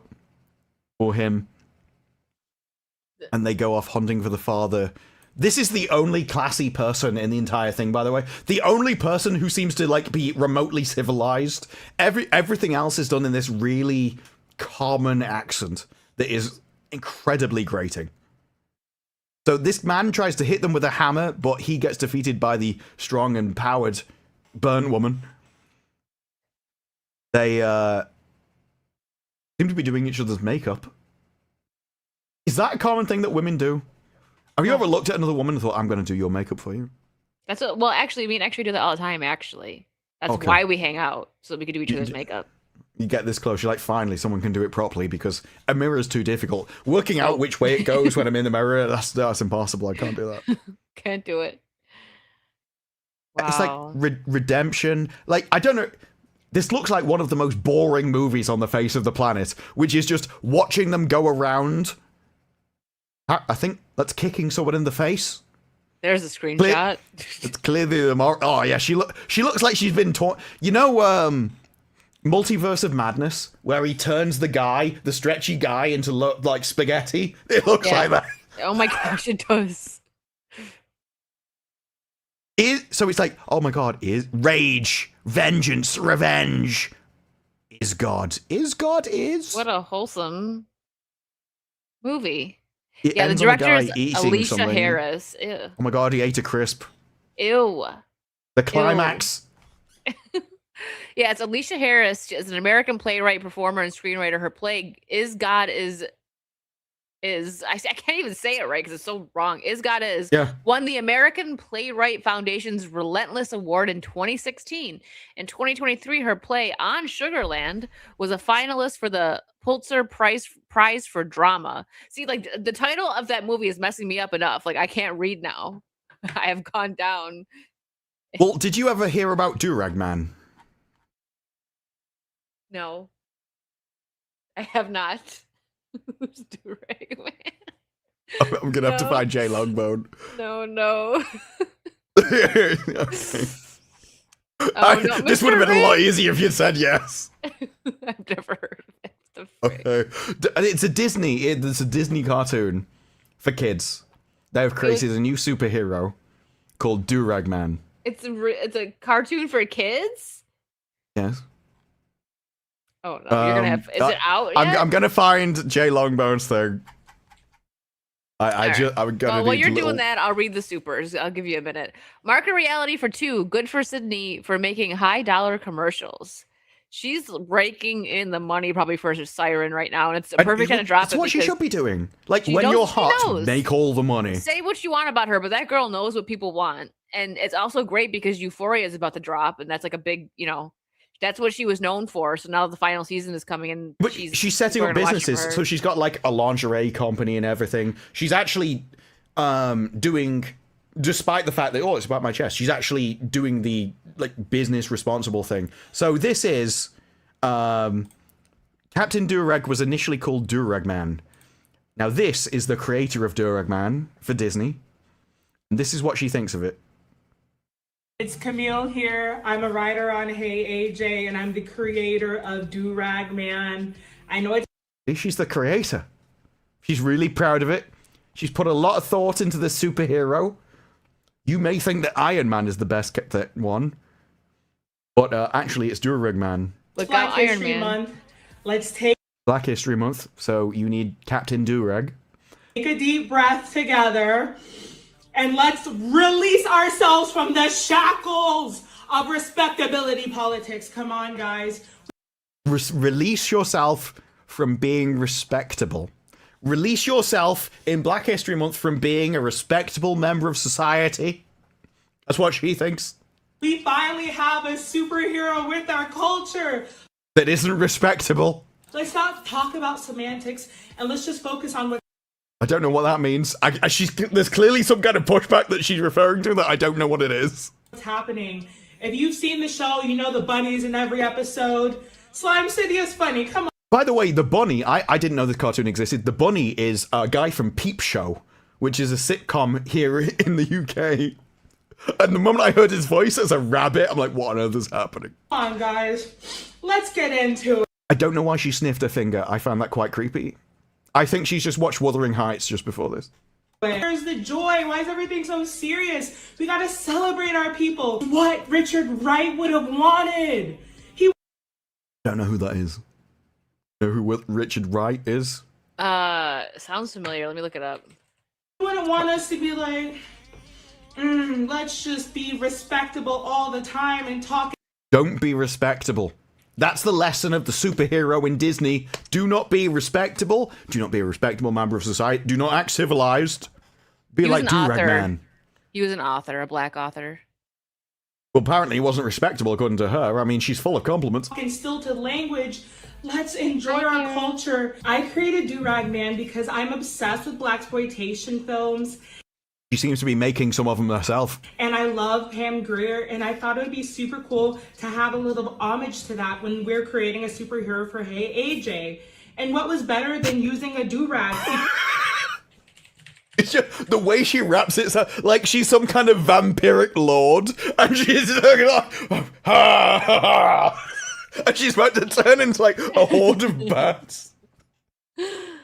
Because me, I own a 6-foot do-rag. And it makes me... Now, if you've noticed that what she done, can't abstract, can't think of anyone but herself, she owns a 6-foot door, so she turned it into a superhero. She turned herself into the thing because she owns the thing that she turned the superhero into.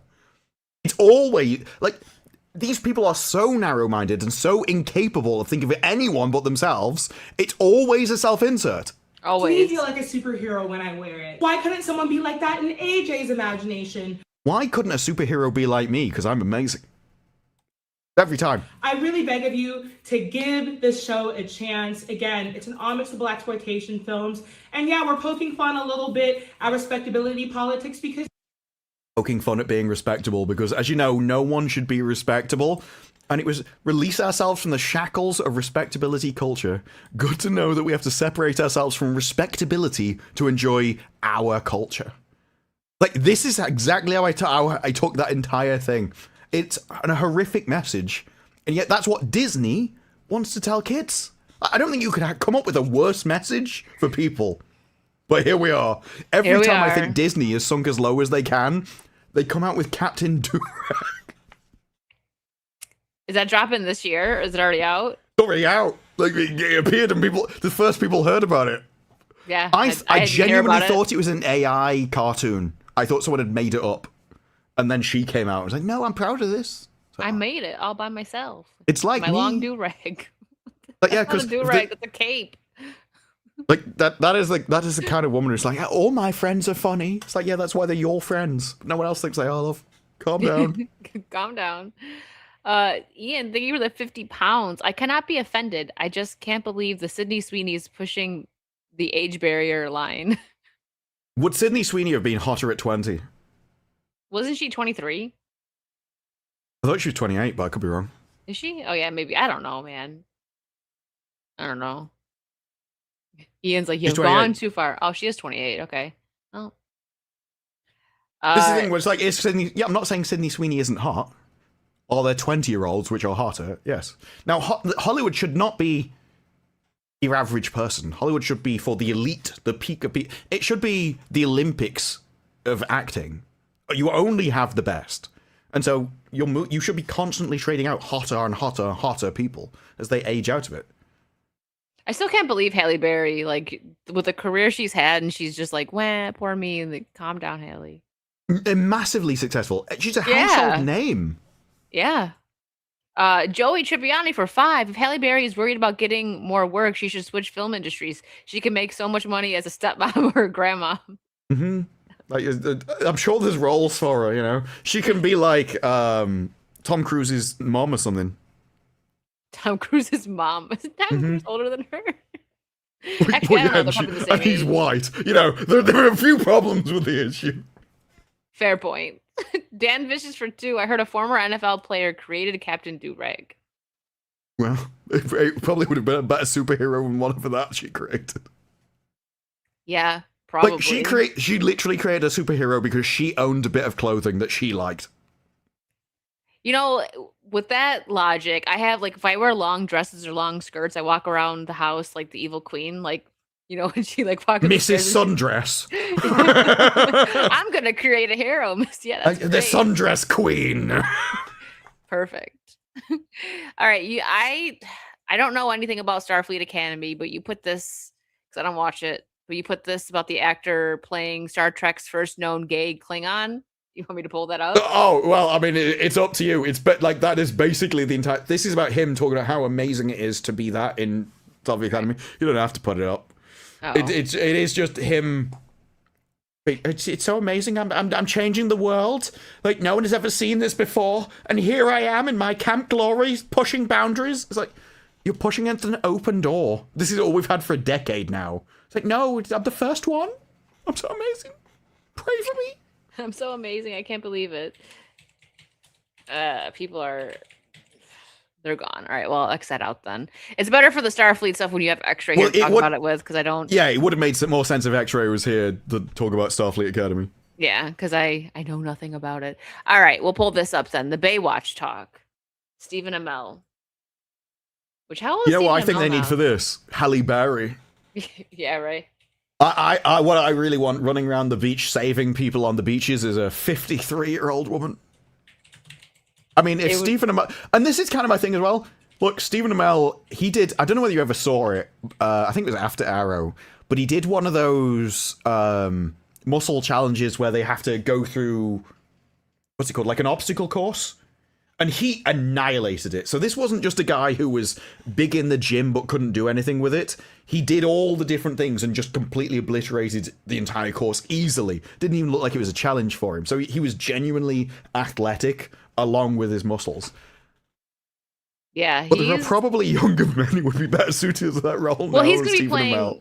Yeah, but he's going to play like... We calculated... Oh, no, this was on my show with Vera. He's like 6 years older than David Hasselhoff was when he started. So, like, look-wise... And no one hassles the Hoff. Yeah, so, like, look-wise, it works probably. He does look good for Wait, he could be like the guy leading them, so he's like the guy in charge of all the other people. Yeah, that's what he's going to be playing. So Stephen Amell can easily understand why more than 2,000 actors packed the lobby, ballroom, and halls inside the Marina del Rey Marriott on Tuesday, hoping to land a part on the Baywatch reboot for Fox. He had to chase down a role too. So yeah, I think he's going to be playing like the Hasselhoff role. Could be wrong, but that seems like where they're going because he's close in age when he started Baywatch. So I think this will do well if they get all hot people. Like Baywatch, yes. That's what they did with Baywatch. Like Pam Anderson, was it Carmen Electra? I didn't watch Baywatch. It was like before my time, really. Like my brother probably watched it. So I saw it, but it was so long ago. I can't remember anything. I just remember the slow motion sprints across the beach.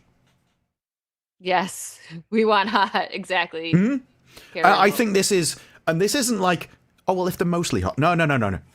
Everyone. They have to be like this isn't a representation thing. Show. You don't have a token fat person on the side for lols. Like, no, no every single person is the hot. Out of 2,000 people, there was a lot of hot people there. You can, like, this is Hollywood. Only the hottest people. And it's not like, oh, well, maybe we can have like a gay No. Who's your target demographic? It's not 1.5% of the population. Make it for the mainstream. If they want their own version of like just down the beach, you've got like this spin-off show, and it's just all down the beach. All for them, like have their own spin-off thing. But for the mainstream, no. Everyone is hot. Everyone is straight. Everyone is what people want to see in mainstream entertainment. You get back to making things for the majority of people. Exactly. I agree with Athletically Lazy, like Sydney Sweeney, Anna de Armas, like that. People would like that. I don't know if Sydney would. I think it'd be good for her because, I mean, it's not that she doesn't. I don't know whether she'd audition like against 2,000 other people. She might think that like she's at a point in her career where it's too much for that. I don't know. Where like something like that is like she should be offered and asked, right? Like she shouldn't have to audition for something like that. I would say no for her. But also I don't know. But I think that's what to... Stephen Amell is saying. Is like even Yeah. I had to audition for this role because it's such a big IP, which I can Yeah. understand. Yeah. But I could also understand if they kind of like you're going off the really hot people, so you're not selling this off big names. You're not. These people are so hot they will make their own name, which I can kind of understand. I think maybe getting a couple of like no name, like just hot supermodel type girls, because like even I don't know what Pam Anderson had done, but I think this was her breakout, right? I think so. Just finding. That's what everyone seems to tie her to. I mean, I imagine she's done modeling and stuff, but it's like how. Well, she was there in are ton- Playboy. there are That might have ton- been before. I don't know. Yeah, but there are tons of those. Like models are 10 a there are there are tons of attractive women. You will always have attractive women. You can always get hotter, attractive, younger women. Like this is never an issue. There are always more 20-year-olds. And home improvement, yeah. Yeah, I think that this would be a lot of people's big break. So you get some bigger names. A lot of people know Stephen Amell. He's been a very successful actor even after Arrow. Yeah. And I imagine, considering that this entire thing's about him, I imagine he got the role. Yeah, I'm guessing. Has he been actually cast in it? Yeah, I think so. Well, it said had to run after, so I imagine he has actually announced that he's got it by now. Yeah, I wonder if they're gonna go the route like where they look at like your social media following and they do that thing because they do that a lot when casting. I mean, as long as it's like hot girls, I don't think anyone's gonna get and guys. I think 'cause they do have attractiveness guys, is but- pretty objective, and it's just easy to tell. I think you can just bring them in. So we had a soap opera over here called Hollyoaks, and their first thing they did, Hollyoaks was renowned for having attractive people in it. The casting was you over left, you right, left, right, over there. And then they just fired half the room because they weren't hot enough. And they only even took hot people in to read for it. That's the kind of thing you have to do with this. Yeah. I mean, it makes sense. Michael, thanks for the 2. Pam lives down the street from me. She's very nice. That's awesome. She seems very like down to earth. The recent documentary that came out about her, I watched that and she does seem like a very nice person. She's kind of stepped away from Hollywood a bit too, which is good for you emotionally and mentally, I'm sure, especially her. I after the career imagine she someone had. like her has seen everything. Oh yeah, absolutely. Ian for 50 pounds. Thank you, Ian. I want a Baywatch where everyone is hot, but the main character is Dis Brew, sitting in the office organizing the shift rota, getting angry at everyone complaining that they need to change work days. They're like, just because you're hot doesn't mean you can have a holiday. I can be like the fat ginger one in Hollyoaks. The one ugly person in the entire cast. That's me. Wait, only if we get the iconic Dis Brew hair flip. Like that's that. You got to put that in your closet In slow motion I need every at time least they walk one- into the office. Like no day off for you. Like everyone else is slow motion running across a beach with no bra on, and then I just flip the hair in the middle, and everyone hates me because I interrupt the best scenes. Yeah, that'd be funny. All right, It'd be a disaster for ratings, but it would be funny. I don't know. I think Ian would replay that a lot, so you'd get a lot of views from Yeah, him. it's like he's okay. Is he gonna get 20 million replays? Yeah. Now this was just really cool. I'm not gonna play the whole thing. I didn't even realize it was 4 minutes. I just thought it was kind of cool, and I think we all kind of like Godzilla. The coolest thing you'll see this weekend: Godzilla and Kong attack in an epic official drone show in promotion for the Monarch Legacy. Oh, I've seen a few. Yeah, these drone shows are amazing. They're nearly always done in China. I find.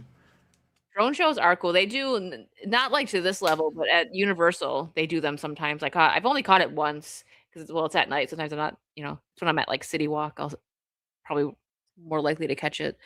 That's when I did. Yeah, I've seen some of the for New Year's and everything. They do drone shows now a lot of the time in combination with fireworks and things. And some of the stuff they can pull, and this is so one of the reasons that people went to the moon is because if you can fire a rocket to the moon, you can hit anywhere on Earth. It was a weapons display in a passive-aggressive way. That's what this is.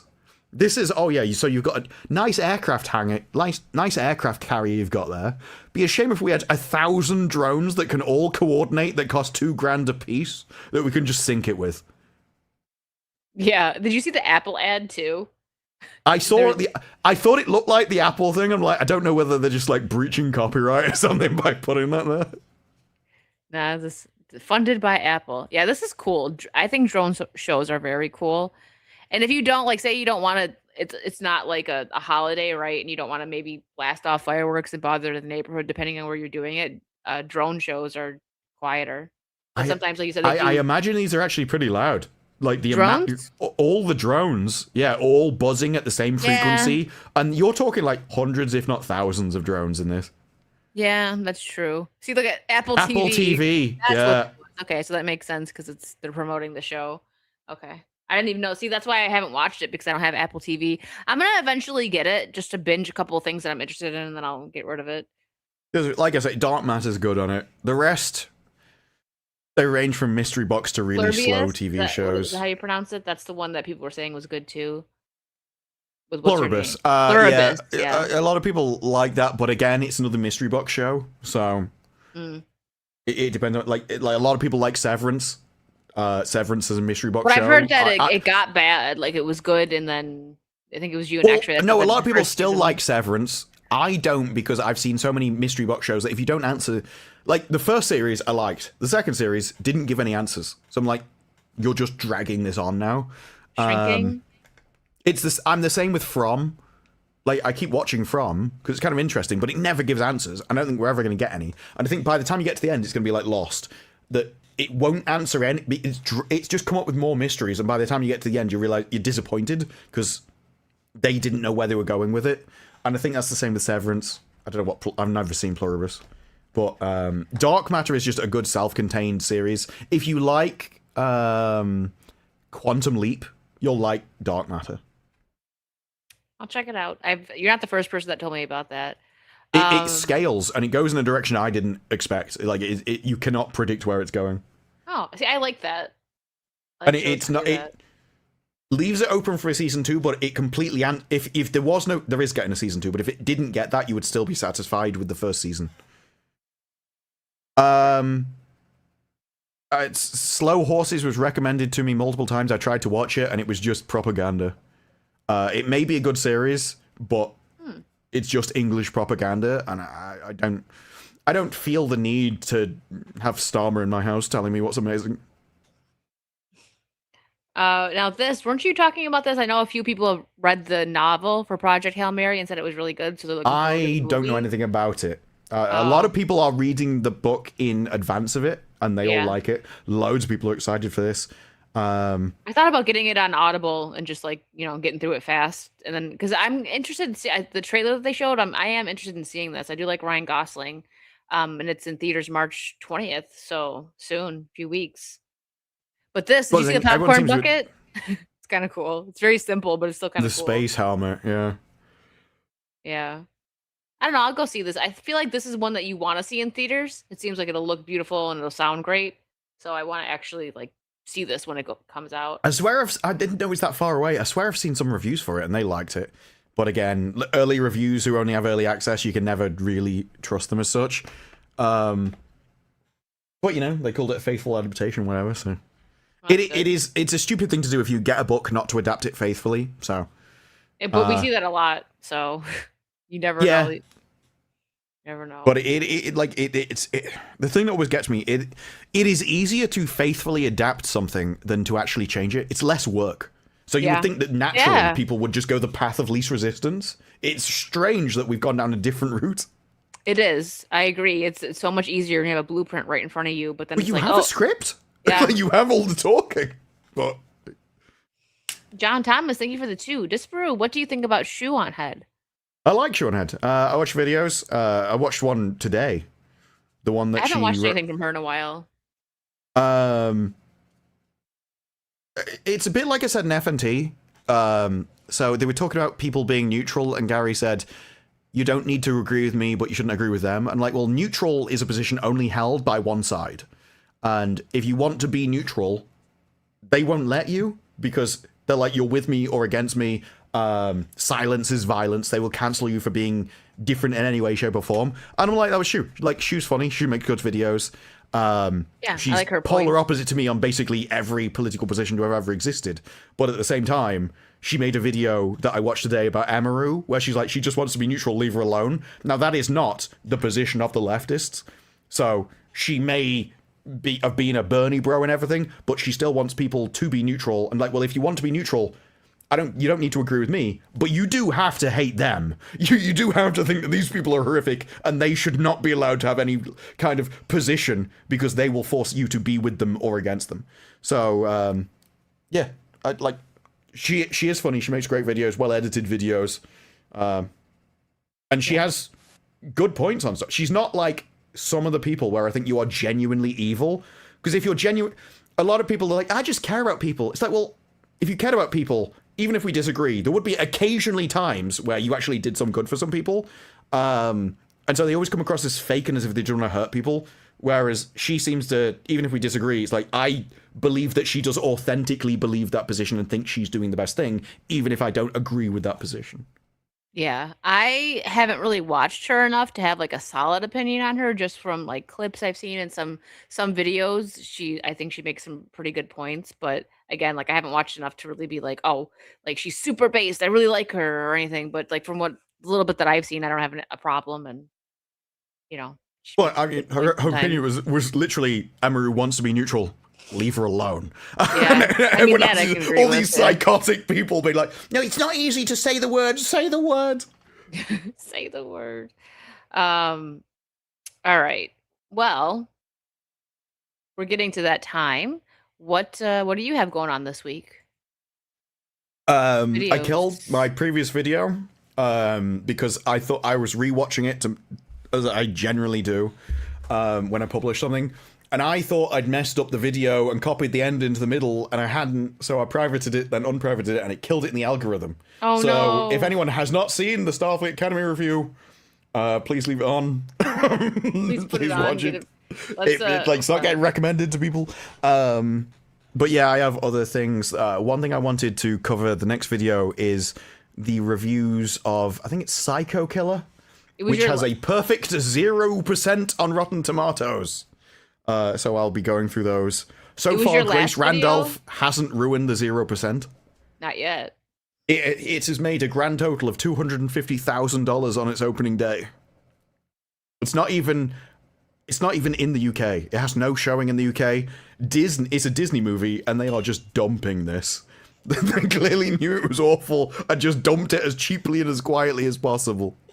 Wow. I just put this in the chat, guys. Pop it up and watch it. Give it a like. Help boost the algorithm there for Bruce, since he accidentally killed the video. Look, the only thing, at least it's my own fault. I have no one to blame but myself. I did all the problems. I killed it. Yeah, so help him out. This week Friday I'm most excited for, because that's Resident Evil 9. But Wednesday, Vera and our show will be on still. We were not going to do it, but plans changed. So 9 p.m. Eastern on my channel, Vera and I will be live. And then Thursday, we're going to play Reanimal, but we're both going to have it on like our channels. So that's going to be fun. And yeah, that's what I've got going on this week. But thanks for hanging out, everyone. This was fun. Next week we'll have our third sauce back. We'll be the trio again. And We will be fully sauced. We will be fully sauced next week. And I'm gonna send you guys over to Vera right now. She's playing something. I forgot. I looked when I redirected the channel and I can't remember. You're playing something. She's playing something because that's what she does. But thank you guys. We'll see you next week. Have a great rest of your night. Hold on, Michael for Wicked. Are you going to do any cooking episodes on your other channel? Are you still Italian? Well, I'm doing more stuff over my Patreon. It's free to join there. I do have some paid tiers, but there's more of that going on over on. Will be going on my Patreon. So look out for that. All right, guys. Now go Australian. Yes, somehow I might she be. switched nationalities. I'm thinking about it. Thank you guys so much. Go say hi to Vera, and we'll see you next week. Bye. See ya.